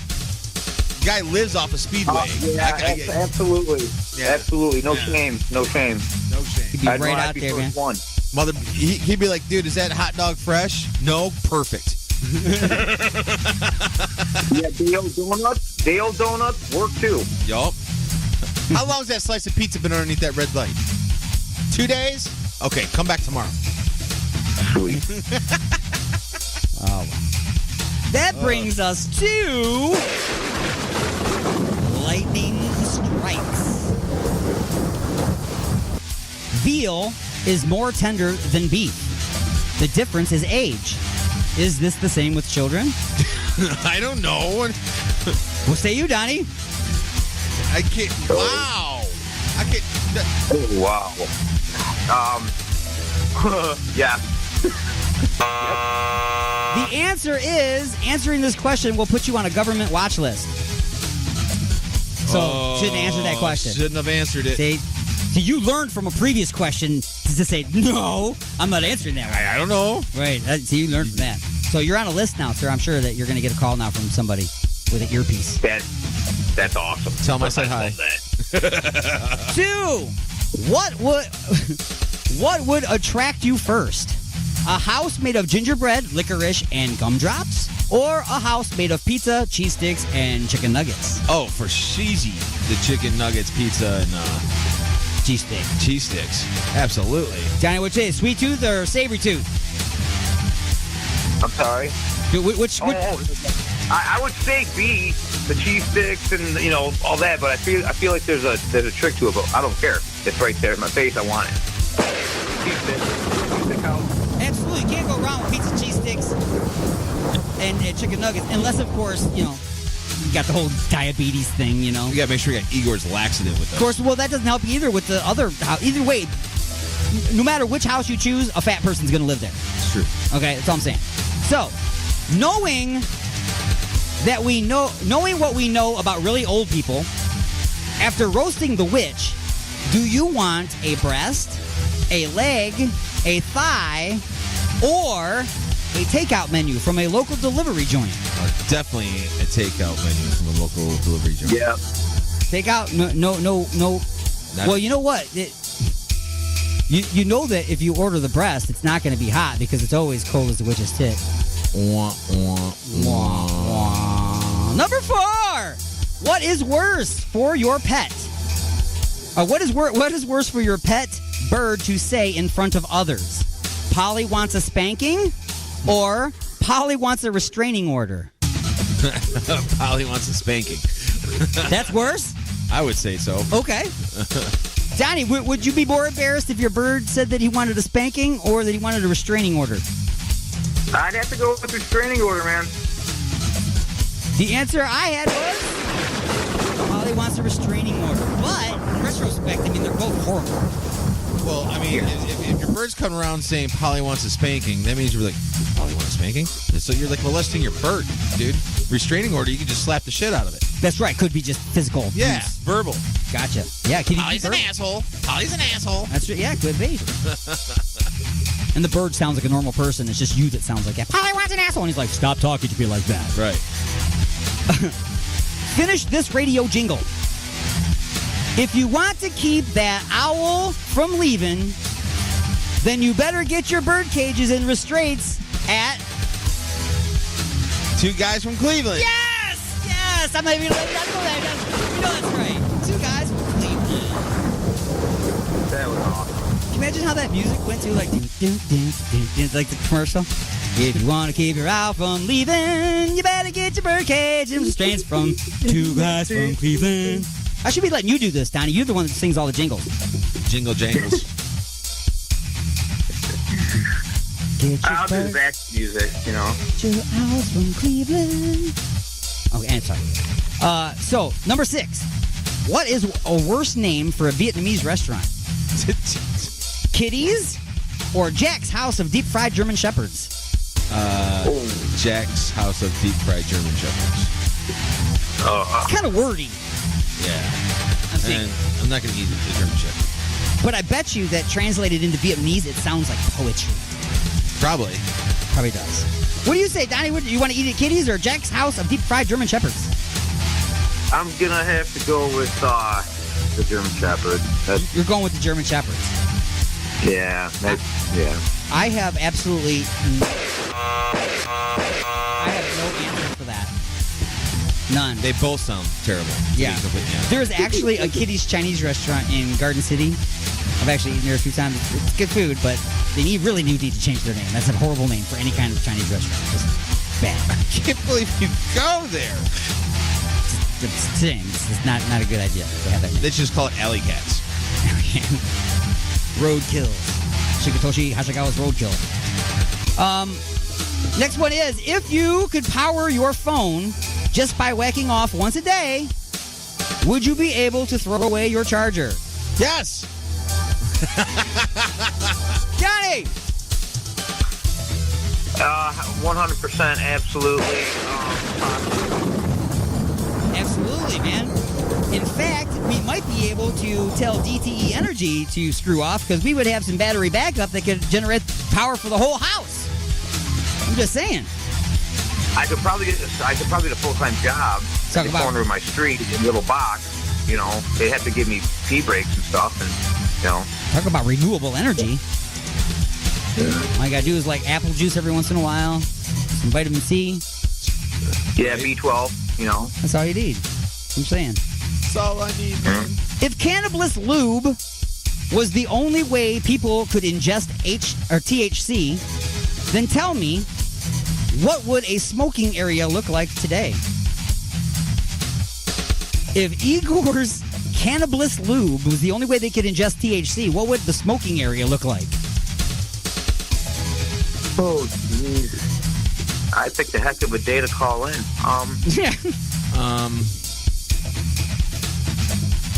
We need a bigger area. I mean, I couldn't even picture it without having to add like 2,000. What would it look like? It would be either a scene from Caligula, a group porno, or a Prince music video. Prince music. I see a Prince music video. Yeah. Any one of those would be. Yeah. What are you guys doing out there? Are you guys having sex? No. We're smoking. Yep. We're ingesting THC. Mm-hmm. Create your own snacks flavor by combining 5 of your favorite flavors right now. Mine would be cheesecake, bacon, pizza, brownies, and sweet chili Doritos. Go. 5 flavors you're going to mix together to make your snacks flavored Igor's Lube. My snack flavors, Igor's Lube. Cookie dough ice cream. Oh, yeah. Snickers. Yeah. Cheetos. Bang. All good by themselves, but mix them together. Woo. Spaghetti. Yeah, okay. We can snack on spaghetti. Why not? Oh, yeah, dude. Leftover spaghetti. Whatever you snack on. And peanut butter bars. Peanut butter bars. Bang. That's your snacks flavor. What's your snacks flavor? Chocolate chip. What do they call those? Banana split. Flavored ice cream. Okay. That's the flavor. Strawberry. Blue raspberry and caramel. So you're just going straight like dessert big time on this. Yourself a dentist, eh? Hey? Oh. Some diabetes going on. Man. Got some good stuff going on there. I am a scientific experiment, fellas. And finally, the last one. What is the danger of having a full bottle of Igor's snacks-flavored weed lube? What would the dangers of having a full bottle of Igor's new snacks-flavored weed lube? What's the dangers of it? There's 2 choices. The munchies or loneliness? The munchies. You say the munchies? Yeah. Donnie, what do you say, the munchies or loneliness? I'm going to say loneliness. And I'm going to say the answer is either or both. Because you definitely don't want to ingest some THC that gives you the munchies when the only thing you have to eat is more THC flavored food and just go in this vicious cycle. That's true. See what I'm saying? See what you're saying. And if you're lonely, you're going to keep using it. True. Keep going into the munchies mode. And there you go. That has been Just a Few Questions. The views and opinions expressed in the following show do not necessarily represent those of this station or its sponsors.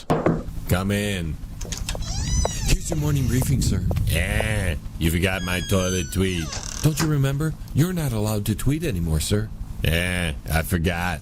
It's okay, sir. That's why I'm here. I hate Mondays. Not much to do when you're in the office of the former president. Well, you could always listen to the radio, sir. That's different. What's on?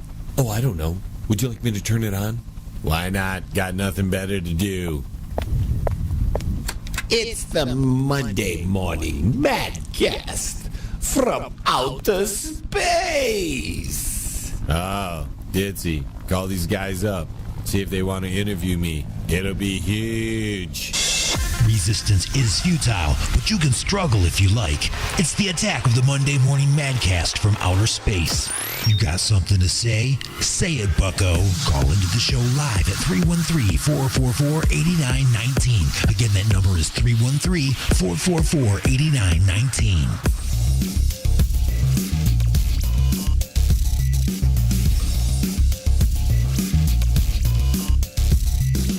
Alrighty, folks, so welcome. It is hour number 3 of the Attack of the Monday Morning Madcast from outer space. The third and final hour, that's right. We did a roundabout you didn't even notice. That's the Inertia Cancelers working hard here on the mothership. We are now heading back, and on the big blue balls getting bigger in the windshield. That means it's about time to start beaming you human beings back to planet Earth to continue fighting against the madness that is engulfing your planet.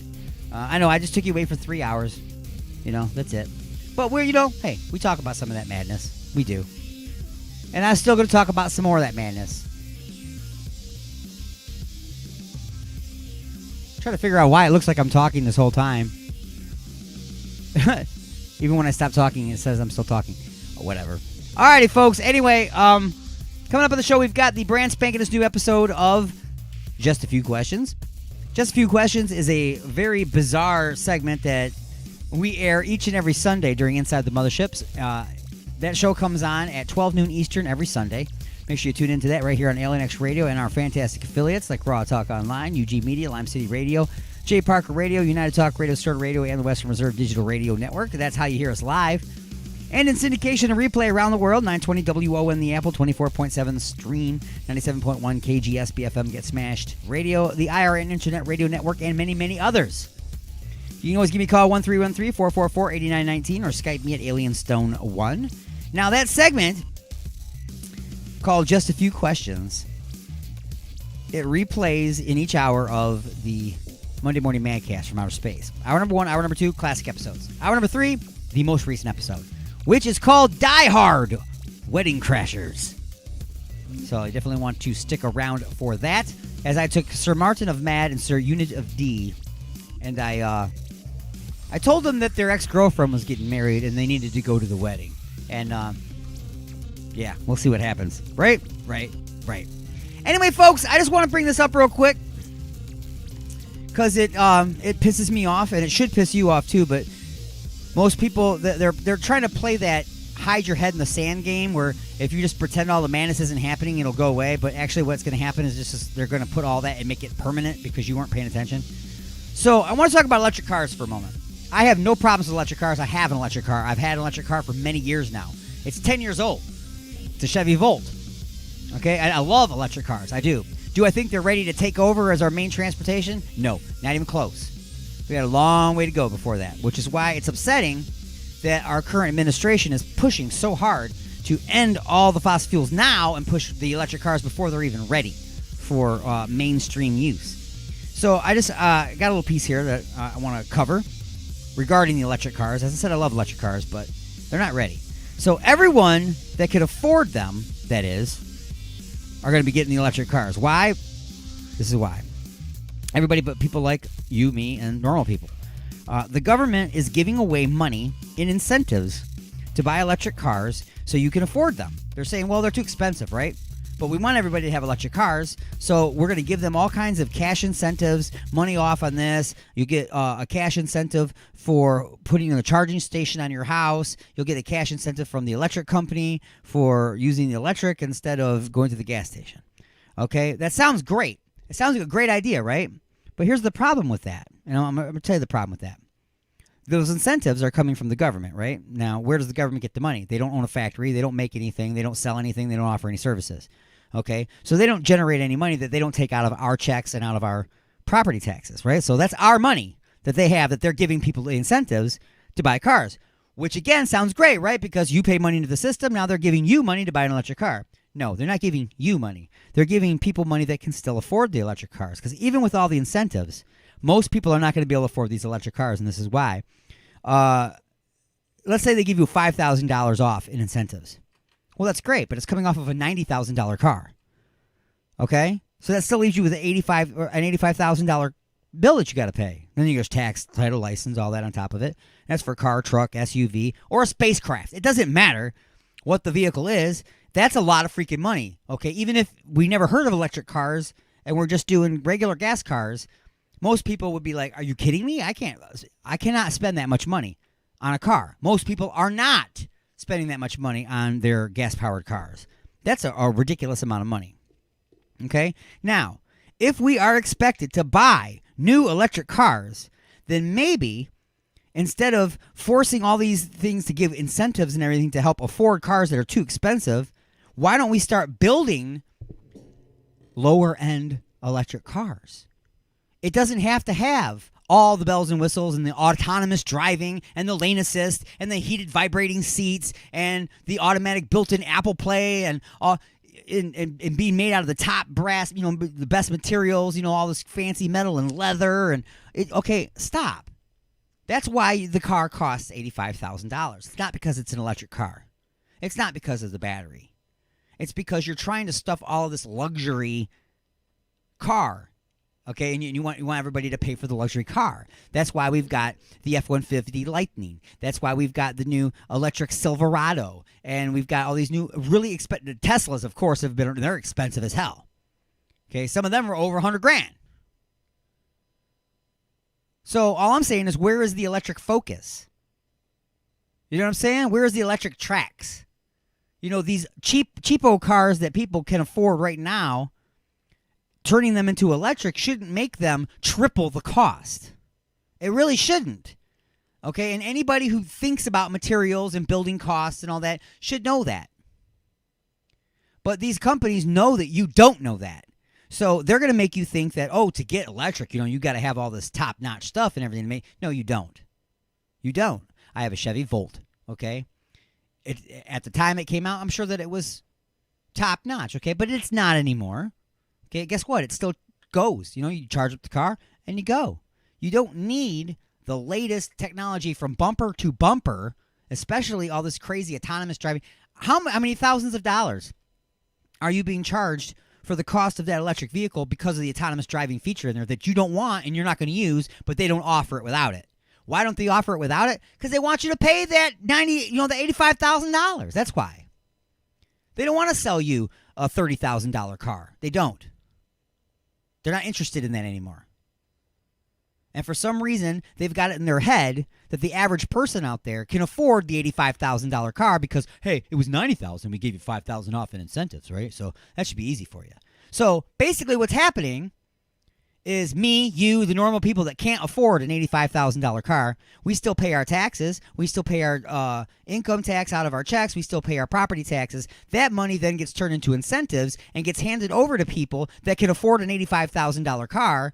It's really a $90,000 car, but they just took $5,000 of our money to pay for $5,000 of their $90,000 car that they can already afford in the first place.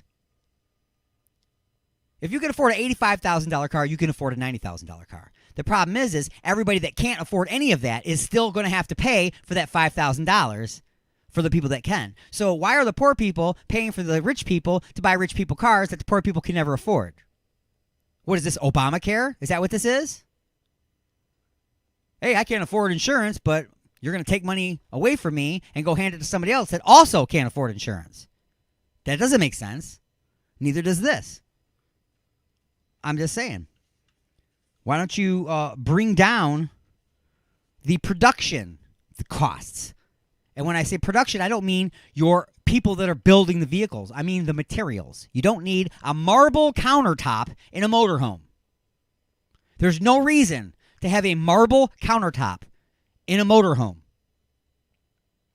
There's no reason to have all brass throughout the whole thing.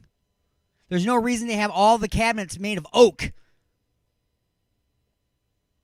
Like, why are the motorhomes and the campers, why do they cost so much more than a mobile home does? You could buy a mobile home for half as much as a camper anymore. Why? Because the mobile home is made out of drywall, normal wood, screws, standard metals, plastics, cheaper materials. So when you get done, you got a nice, beautiful looking house. Yes, it's made out of cheaper materials, but you're also paying less for it. And now all of a sudden, there's a large group of America that can now buy one of those houses. But you would rather sell 10, motorhomes for $250,000 a piece than to sell, 100 smaller motorhomes at an affordable rate. Say, well, it comes out to the same, but we don't want to do all that work. Okay, well, what's going to happen then when all these people that can currently afford these things die? Because all these other people coming up, the next generation does not make the money that the previous generation did. They just don't. They just don't. Because back in the day, people, the minimum wage and their wages and the cost of living were closer to being locked in. But throughout the course of decades and decades and decades, we just kept allowing for the cost of living to go up and up and up and up. The cost of gas, the cost of insurance, the cost of rent, the cost of everything keep going up and up and up faster than that minimum wage and the wages across America was going up. And now they are so unbalanced that the people today are not even living the same lives. They can't. Okay, dad can't afford to pay for the whole house, the insurance, the cars, and everything while mom stays at home and raises 4 children. Can't do that anymore. They both got to go to work just to be able to pay the bills in the house. Oh, but wait a minute. We still can't pay the bills because we got the 4 kids, remember? So now we need tax credits for all the kids. We also need EBT, we need EBT money on the food stamp card and all that because kids are expensive. You knew that before you bought them, right? Well, before you bought them. Before you had them. You kind of do buy kids, it costs you money. But you kind of knew that, right? You knew that the 2 of you were struggling to pay the bills, but you decided, hey, we're going to have 4 kids anyway. Why? Because the government's just going to give us tax refunds, right? They're just going to give us tax credits and give us all kinds of assistance. Well, where do you think that comes from? It comes from the people that don't have kids. Yeah. Your kids go to school. I don't have any kids going to school. You get your property tax bill, I get my property tax bill. You're charged school tax, I'm charged school tax. You're given a $2,500 tax credit per child that you have, which is far and away so many times over what you paid for the school taxes. You got it all back. So, again, who paid for the school that your kids are going to? The people that don't have the kids. This is what's messed up. It's just messed up. Oh, you have a job? Well, this guy doesn't have a job. So we're going to take money out of your check and give it to him so that he can sit at home and eat steak and not have a job. It's ridiculous, people. It's absolutely ridiculous. Anyway, coming up still in this hour, we're going to have the replay of Just a Few Questions. And I almost really messed up. I loaded the poster in instead of the MP3. That would not have worked. Yeah, I tried playing poster before, and it just goes, no. Anyway, folks, so that's my take on electric cars that are pretty much being produced for the top of the food chain. Same thing with motorhomes. Everything's being produced out of marble and brass and gold and silver and diamonds, and nobody can afford it, but everybody wants to sell that because they want to sell a handful of things and then retire. Instead of work for a living, selling and selling and selling and selling and selling. Quantity, not quality. And you can have quality without having excess. You know what I'm saying? Anyway, folks, I'm going to throw some music into your Vajira holes here. And then pretty sure when we come back from our music break, we're going to be going into Just a Few Questions. Die Hard, Wedding Crashers. Definitely want to stick around for that. How about some Freakstar? This is a band that I was in for a couple of decades. That's right. I said decades. And Freakstar was the name of the band. We had many, many songs that were written and rewritten and written and rewritten again. And some of them came from my previous band before that even and was written and rewritten. But this was one of the latest songs that we had written as Freakstar before everything ended. Was the last last track that we had recorded on one of our albums. It's called This That Should Not Be by Freakstar, the Attack of the Monday Morning Madcast from Outer Space.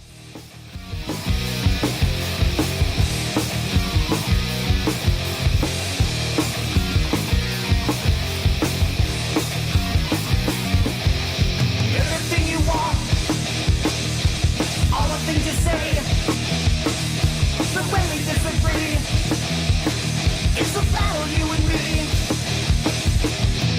just not asking you for forgiveness.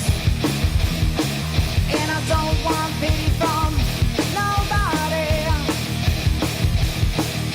I just want to live my life in my bliss. Till this painful life releases me to die. And the hands reach out before me, and they want things that I can't give. This alcoholic dream comes true. It's fate and urge to live. Ain't everything you want, all the things you say. But when we disagree, it's a battle, you and me. Well, I'm much too young now to be the winner, and I'm much too old to wish I knew why. But I'm just right now to fall down as a sinner. This painful life's releasing me to die. And the hands reach out before me, and they want things that I can't give. This alcoholic dream comes true. It's fate and urge to live. And everything you want, I might want to. And all the things you say, I might say too. But when we disagree, to rid the scene, I'll battle you and me. This it shouldn't be.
I'm Dave. I'm Thomas. And I'm Austin. We are Soldier's Last Breath, and you are listening to Alien X Radio.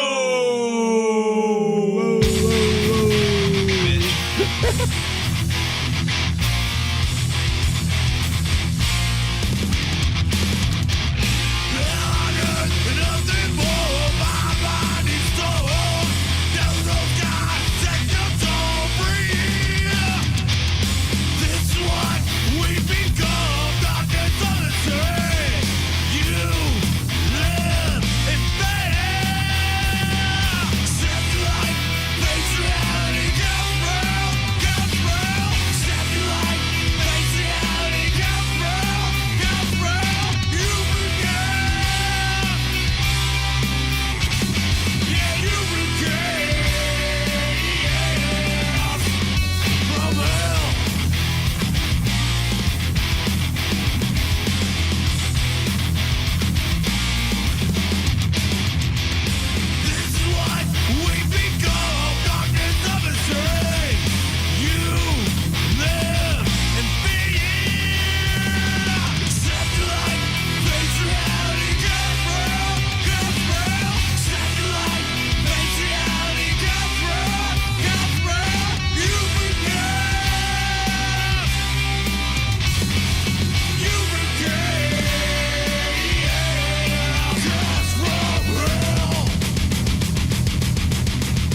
this is Tommy Victor from Prong, and you're listening to Alien X Radio. It's great to be back up here in fucking Detroit area. Thank you guys for coming out tonight. Thank you. Thank all the awesome opening bands. All the bands were fucking great tonight. Thank you guys. Alien X Radio, and I thank you guys too. Thank you for putting this on. Give it up for the bands and the radio station. All right. Are you guys ready to snap your fingers? Are you guys ready to snap your necks? I don't hear you. What? Are you ready to snap your fingers? Are you ready to snap your necks? Everyone's got to fucking move.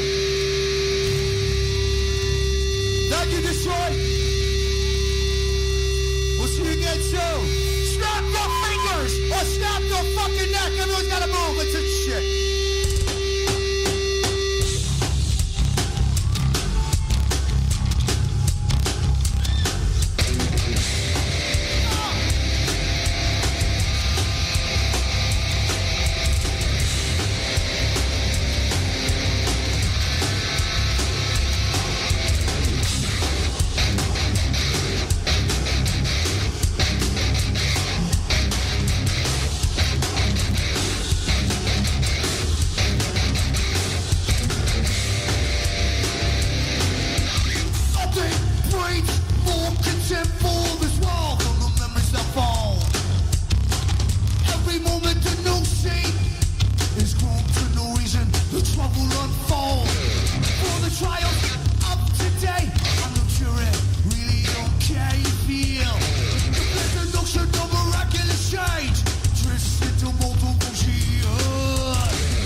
was just a dream. I know I didn't have an anal probe, and I know that I am not under alien control. You're inside the mothership. Son of a bitch. Am I the meanest? Alien Stone. Am I the prettiest? Alien Stone. Am I the baddest mofo low down around this town? Alien Stone. But who am I? Alien Stone. Who am I? Alien Stone. I can't hear you. Alien Stone. The Shogun of Harlem.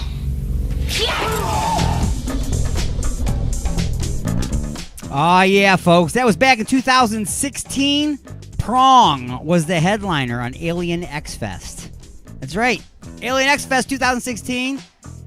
We broadcast live from the legendary concert theater Token Lounge in beautiful Westland, Michigan, United States of America. Wow.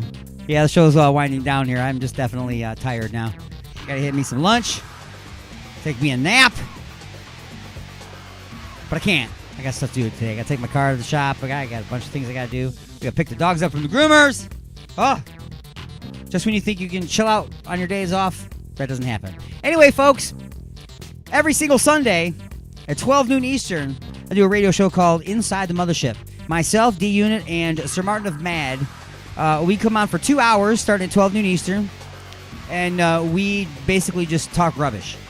We talk nonsense and ridiculous things. We offend some people, but they keep coming back because they like it. And I have a little segment called Just a Few Questions, which kind of cultivates all that. It's brain drippings and verbal diarrhea that we put together in a bucket and then try to make sense of all of it.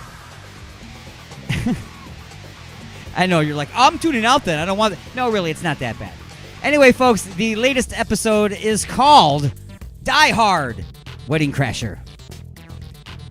This is what it was like when I sent D-Unit and Sir Martin of Mad to their ex-girlfriend's wedding. Check it out. It's the Attack of the Monday Morning Madcast from outer space.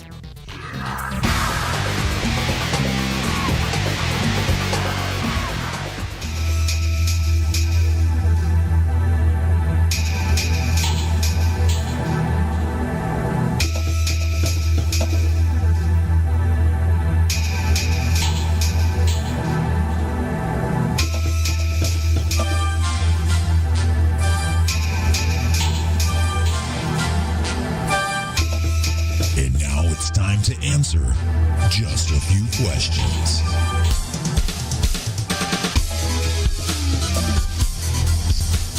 Alrighty, folks, it is that time. It is once again time to answer just a few questions. This portion of the show being brought to you by Igor's Empire and his family of products like Igor's Lubopoly. It's the classic board game, but much slicker. Slide around the game board while building up your sex industry empire. Choose from player pieces like a bottle of lube, Chippy number 5, the gravy boat, and the Gretsch trap, all cast in stunning pewter.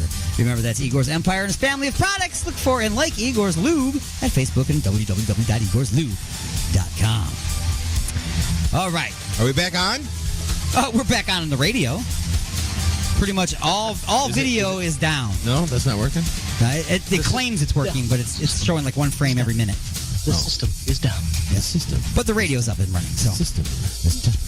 That's the important bit. That's right. The most important part is still up and running. All right. Let's go ahead and get things started. Question number one. Question number one. What question is it again? Number one. Uno. 300. Il. Hana. Lights. One of your ex-girlfriends is getting married. Oh, shit. You haven't kept in contact. You're not friends on social media. You don't have any mutual friends. You don't work together, shop at the same stores, or hang out at any of the same places. So how is it that you have come to learn of her pending nuptials? A, there was a disturbance in the force, as if a million venereal disease-free unbroken men all cried out and were suddenly silenced.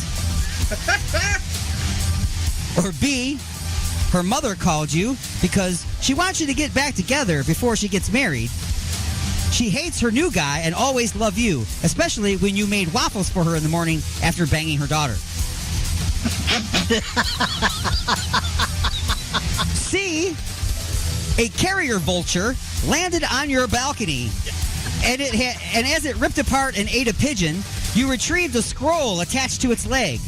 It was an official restraining order keeping you and all of her exes away from the wedding.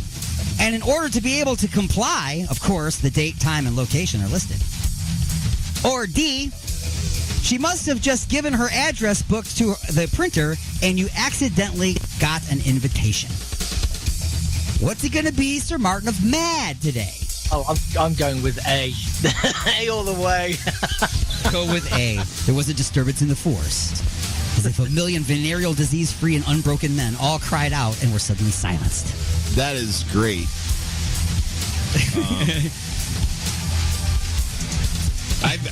I've made breakfast for an ex-girlfriend's dad before, but it wasn't waffles. What was D again? She must have just given her address book to the printer and you accidentally got sent an invitation. No, definitely would have been that. I like the vulture thing. The vulture? Yeah. Delivering you a restraining order while ripping apart and eating a pigeon on your balcony? No, that would... Yeah, it's A. Gotta go with A. Gotta go with A? Gotta go with A. Okay, disturbance in the force. There's absolutely no way in hell that you are going to miss this wedding. Invited or not. You begin to think of ways that you can disrupt, create chaos, and ruin things the way she ruined you. First impressions are very important, so what will you wear to this blessed event? A, the same tuxedo as the groom, but with cut-off pant legs, making them into shorts with yellow Adidas high-top sneakers. Daisy Duke shorts. B, Daisy Duke shorts. B, you can see the pockets. Sure, hanging out. Cut them off too so you can see the cheeks. B, a yoga with fishnet stockings and red high heel pumps. C, a t-shirt that says, "Have you 69'd with her yet? If so, how did I taste?" Oh, wow. Or D, a scuba suit, priest's collar, and orange Crocs. So unit of D. What you wearing? Remember, you want to shock everybody and make her embarrassed right off the bat.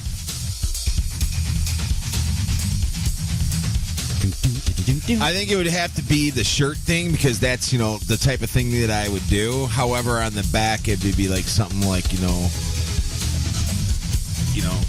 thanks for saving my leftovers or something. Leftover meatloaf. Yes, there you go. Yes. Thanks for saving my leftover meatloaf. You boldly went where I already went. Pounded in the hamburger for you. Sir Martin of Mad would say it's you. Yeah, I was going to go with that as well, because why the hell not? All right, the t-shirt it is. All right. I have to go to it, huh?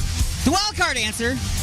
See, this thing's messed up because right away you're going through your head, okay, as far as all your ex-girlfriends. Uh-huh.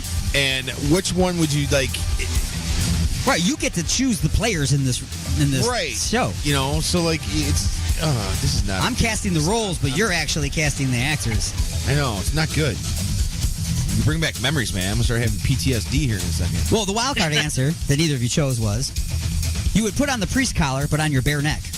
A toga, but tucked into your cut-off tuxedo pant shorts. Red high-heel pumps, and a baseball cap that says, "Have you 69'd with her yet? If so, then how did I taste?" The bonus question is, what was her mother's favorite waffle topping? A, whipped cream. B, fruit. C, nuts. D, Igor's Lube.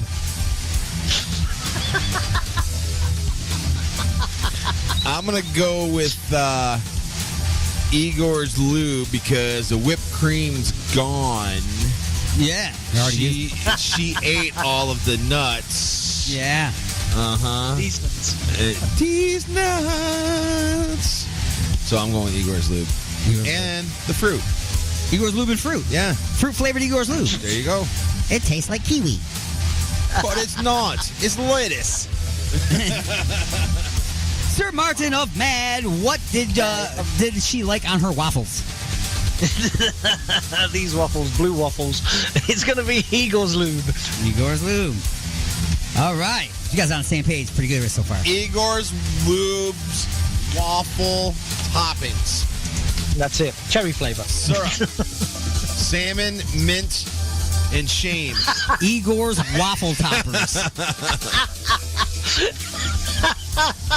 And pancake butternutters. There you go. Bringing us to Question number 2. Question number 2. Oh, man. You arrived at the venue about 30 minutes late. You wanted to make sure that everyone was already there to see you walk in. They had rented out the executive suite at the top of her boss's office building. So you strolled through the glass doors and right up to the security desk. Ain't got no job.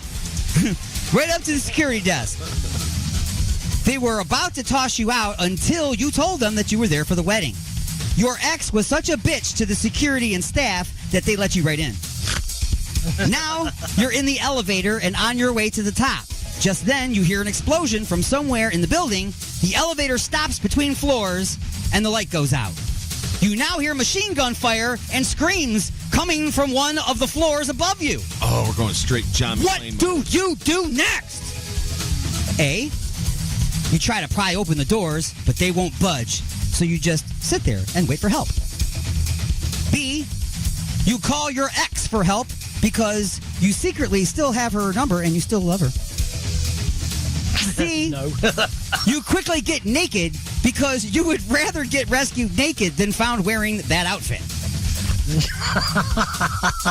Or D, you pop out the ceiling tile and climb up into the elevator shaft, but as you do, your footwear falls off and falls over 30 floors to the bottom of the shaft. What sayeth you? Are we on Sir Martin Mad this time? Martin and Mad. Yeah. I'm going to go with the last one. Last one. So you pop out the top, climb up there. Yeah, You're going, your shoes fall, you watch them go. It falls off. Yeah, that's it. Yeah, it's just my luck. That would probably happen in real life. Gotcha. Yeah, dude, I'm going with the same thing. I'm thinking this is going to go strict John McClane mode, man. We're busting in some die-cuts, some yippee-ki-yay. All right. You made your way to the top floor and see several terrorists with machine guns are holding the wedding party and guests hostage. Yes!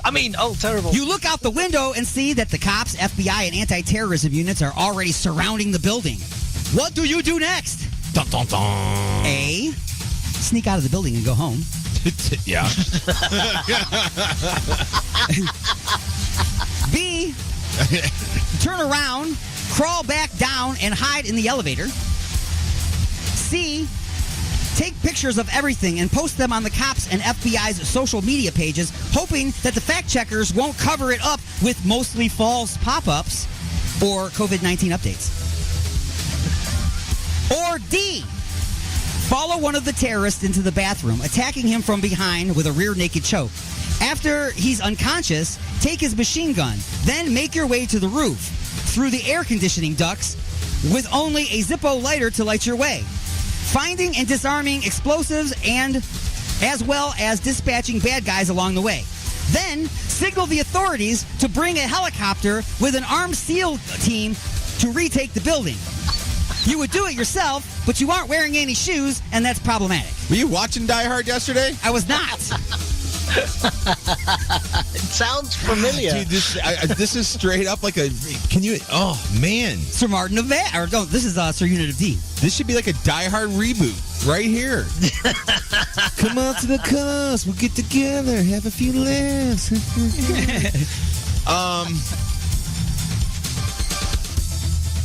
I'm thinking I'm going to take videos and all that stuff as I'm sneaking out, because the way I look at it is I can't ruin it any much more than what's already been done. You know, maybe outside of like maybe bringing the terrorists some like pizzas.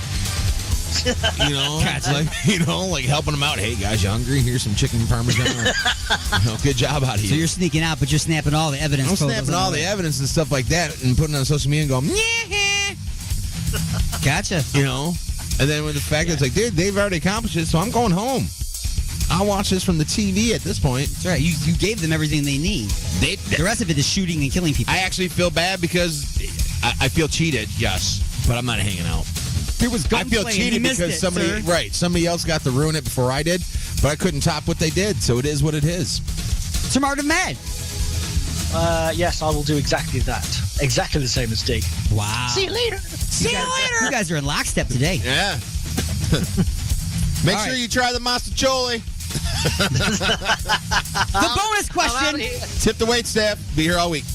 The bonus question is, how do you signal the authorities from the roof? A, throw a chair out the window. Or B, take a piss off the roof. Oh, definitely taking the leak off the roof. Yeah. Exactly. And if one comes around, maybe we'll squat down and do a turd bomb. Got a deuce on the helicopter's windshield. Yeah. But it would be a lot of deuces because they have to go through the blade. It would chop it all up first. It'd be like little, cut up carrots. Right. Bringing us to. I wonder if Jackass has ever done that. That would be something. Poop through a helicopter? No, just took a dump from the top of a building and see what happens when it hits. I don't know, but they had Jackass, all the movies on. Well, I know because you're watching that yesterday. And they have a thing where they have a train set up. And a hole cut in the middle, and the guy's got his butt up in there, and they painted it green like the hill and put little trees on it and everything. And he shot turd all over the place like it was a volcano. This stuff shot up like 2.5 feet in the air. What is wrong with you? No, what was wrong with him? He ate some stuff. I'm just saying. Bring us to question number 3. Question number 3. Things have gone very wrong. Your plans have fallen apart. You aren't quite sure how you have gotten to this point, but the cops and feds, along with the terrorists, have been shooting at you. You are currently hanging from a fire hose on the outside of the building. You see that an earlier explosion has broken a window. You swing over and into it. Now that you are back in the building and the bad guys know you are messing up their plans, how will you convince the authorities you are not the bad guy? A, toss your ID and Boy Scout totem chip card out the window. They will see that you are the They will see you have you are a nice young man that was a Boy Scout, and you're also an organ donor. B, sign language. From the roof. Starting with, don't shoot, I'm the good guy. Hoping that the police force got the extra funding that they needed to teach the officers sign language. Or C, call the terrorists and tell them that the bride is your ex-girlfriend. After they shoot her, set her on fire and toss her out the window to get to you, the cops will now see it's not you, and even though the wedding never happened, well, let me back this, music's going on. And even though the wedding never happened, and you never got to show up to embarrass her, you got her in the end anyway. Payback's a bitch. Is it you? Is it him? Can't remember whose turn it is. It's Unit of D. You toss your ID and Boy Scout totem chip card out. Not doing that. Sign language. Somebody can steal my identity. Hopefully they know sign language. They didn't get defunded. I don't know if you're going to be able to see my sign language from that far up in the air. Call the terrorists and have them kill your ex-girlfriend so you can say, see, it wasn't me. I'm not the bad guy. I'm kind of thinking that's how it's going to roll. That's a double way win right there. Yeah. You don't get killed by the terrorists, you don't get killed by the police, and the ex-girlfriend is gone. Right. All right. Sir Martin Bad. Very dark, but yeah, I would go exactly the same way. All right. Okay. Very dark. Again, nothing has gone as planned. Now, the building is completely destroyed. All of the hostages and terrorists are dead. And you are the sole survivor sitting on top of the rubble. The cops arrest and blame you. Oh. Yeah, they arrest and blame you for the whole thing. Some bitch. You are tried and convicted of terrorism. What is your sentence, and where will you serve the sentence? A, your sentence would be life, and you'll serve it at a maximum security prison in Turkey. B, your sentence will be death, and buried behind a Turkish prison. Or C, they poke out one of your eyes and banish you to a new prison created by building a giant wall around New York City, turning the entire city into a gang-run penitentiary. There's also a wild card answer, Sir Martin Mad. I'm going to go with the wild card answer. Okay, Sir Unit of D. I'm going with B. Just kill me. Just kill me. Let's get it over with. I mean, I got shunned. It is what it is. I didn't do it. The wild card answer. You are acquitted because in 2022, it's kind of uncertain if any of that's really against the law anyway, is it? I don't know. Is it even a rule anymore? I don't know. Bonus question. What wedding gift did you bring? A dead cat. B, a toaster. Or C, cocaine laced with anthrax. Hell yeah. I know D's answer. The yay hole. the tainted yay hole. Are you in lockstep? And I'm gonna pile it up just like freaking Tony Montana from Scarface. And be like, you want war? I saw you all, man. Wow. I'm going to bring the dead cat. All right, first and only different answer. Dead cat versus cocaine laced with anthrax. Well, the cat's got 9 lives. And it snorted 9 lines. Oh, 9 lines?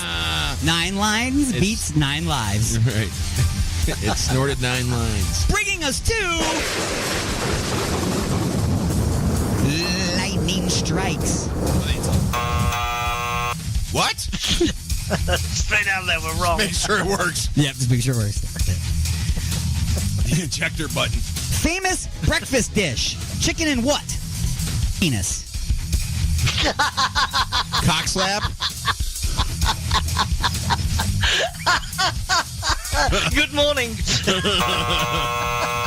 It's actually called a swaffle. Is it? Yep, it's called swaffling. I don't know why, but that's what it's called, swaffling. Oh, well. I've never... That's what it's called, man. It's not called penis slapping. You would think, but no. You must decide what to wear to a wedding. Crocs or cut-off shorts? Ooh. I'm thinking cut-off shorts because Crocs, I don't think they'd be very good on the dance floor. No, Crocs are nasty. It's going to be cut-off shorts. Yeah, cut-off shorts and some Chuck Tees. I would wear the Crocs because, number one, they can't see your feet when you're sitting at the tables. And most people are okay with you taking your shoes off to go dance. But ain't no chick gonna lay nobody with cut-off shorts. Not unless it's 1982. Number 4. What would you need to climb up an elevator shaft? A, upper body strength, or B, to be somebody else? To be somebody else. Be somebody else. I could not get up the rope at gym class. No.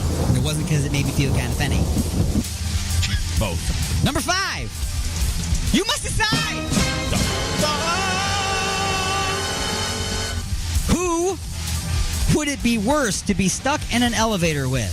A, Don Dokken. B, your ex-girlfriend. Or C, the cast of Jackass in Speedos after they just did a baked beans eating challenge. Oh, absolutely that. Absolutely that. Yeah. Because, Don Dokken, I could just beat the shit out of him. Right, you just knock him out. And your ex, you've learned how to ignore her. Ex-girlfriend, I can either beat the shit out of her or at least, You can open up the top of the thing and throw her down the shaft like your shoes. There you go. Worst case. Number 6. What is a rear naked choke? A jiu-jitsu move. B, a sex move. Or C, both. Both. Yeah. Both. One, they both score, One, you have to do to score. The other one, you have to score to do. Number 7. As a Boy Scout, If you mishandle a blade or a knife, that's lost where I was. What will happen to your totem chip card? A, it gets revoked. B, it gets a corner cut off. Or C, you have to trade it for a random Pokemon card. I wouldn't have a clue. I'm going to go trade it for a Pokemon card. I'm going to be wrong, but I'm going to go with B. Cut a corner off of it. B, cut a corner off of it. Once all 4 corners are cut off, you have to recertify for another totem chip card, and you cannot carry knives without one as a Boy Scout. You can't handle, operate, touch, carry a knife in any way, shape, or form without a totem chip card. Number 8. You must decide. Life in a Turkish prison? Nope. B, the death penalty? Yup. C, banishment to a gang-run wasteland? I'm going to go C.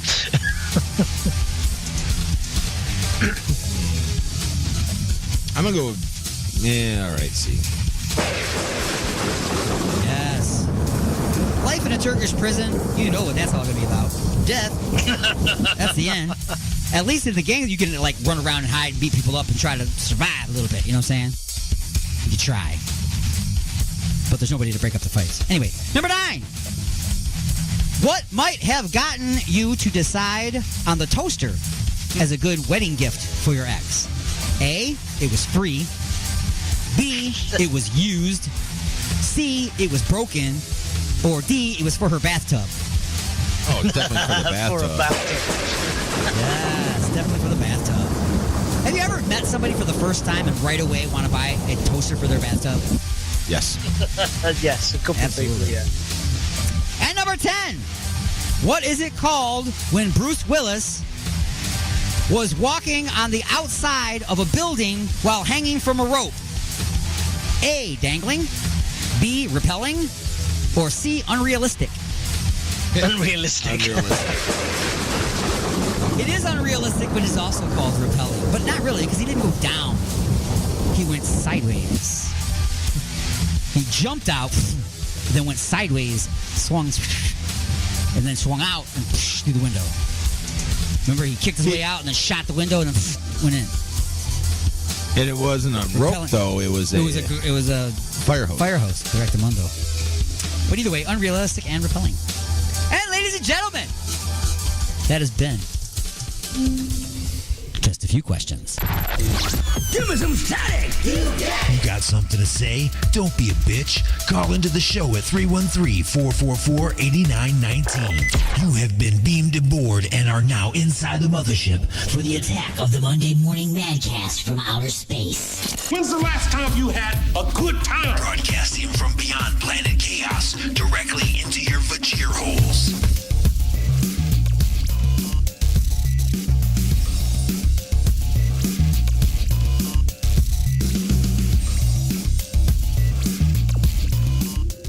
Alrighty, folks. I do want to thank you for joining me this week for the attack of the Monday Morning Madcast from outer space. We get things underway 9 a.m. Eastern each and every Monday. Got you for 3 hours, so come on back and see us again. Broadcasting live here on Alien X Radio, Raw Talk Online, UG Media, Lime City Radio, the J. Parker Radio Network, United Talk Radio, Sword Radio, and the Western Reserve Digital Radio Networks.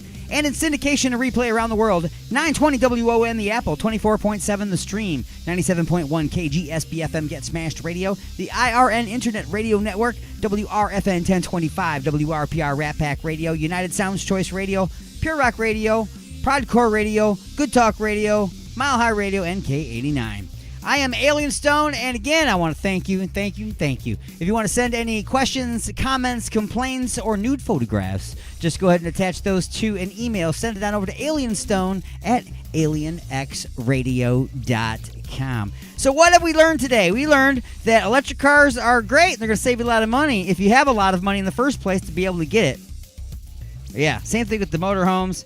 What else have we learned? Should people over 65 get tested every... take a road test every year to make sure that they're not going to, crash through a Starbucks or something. You know what I'm saying? And if you got warrants, you shouldn't be driving for DoorDash because then police will have to finish your deliveries and then your bail becomes their tip. You know what I'm saying? Yeah, I think that you do. The IRS, they want you to figure out a host of technological things to get your photograph and video uploaded to them so that they can scan you with facial recognition and everything, just so that you can figure out how much you owe them in taxes, and then so you can file, which is your requirement of law. But it's too hard to ask you to have an ID to vote. Anyway, folks, until next time, this is Alien Stone saying, be cool, Earthlings. And I'll see you later. See you later. Bye now.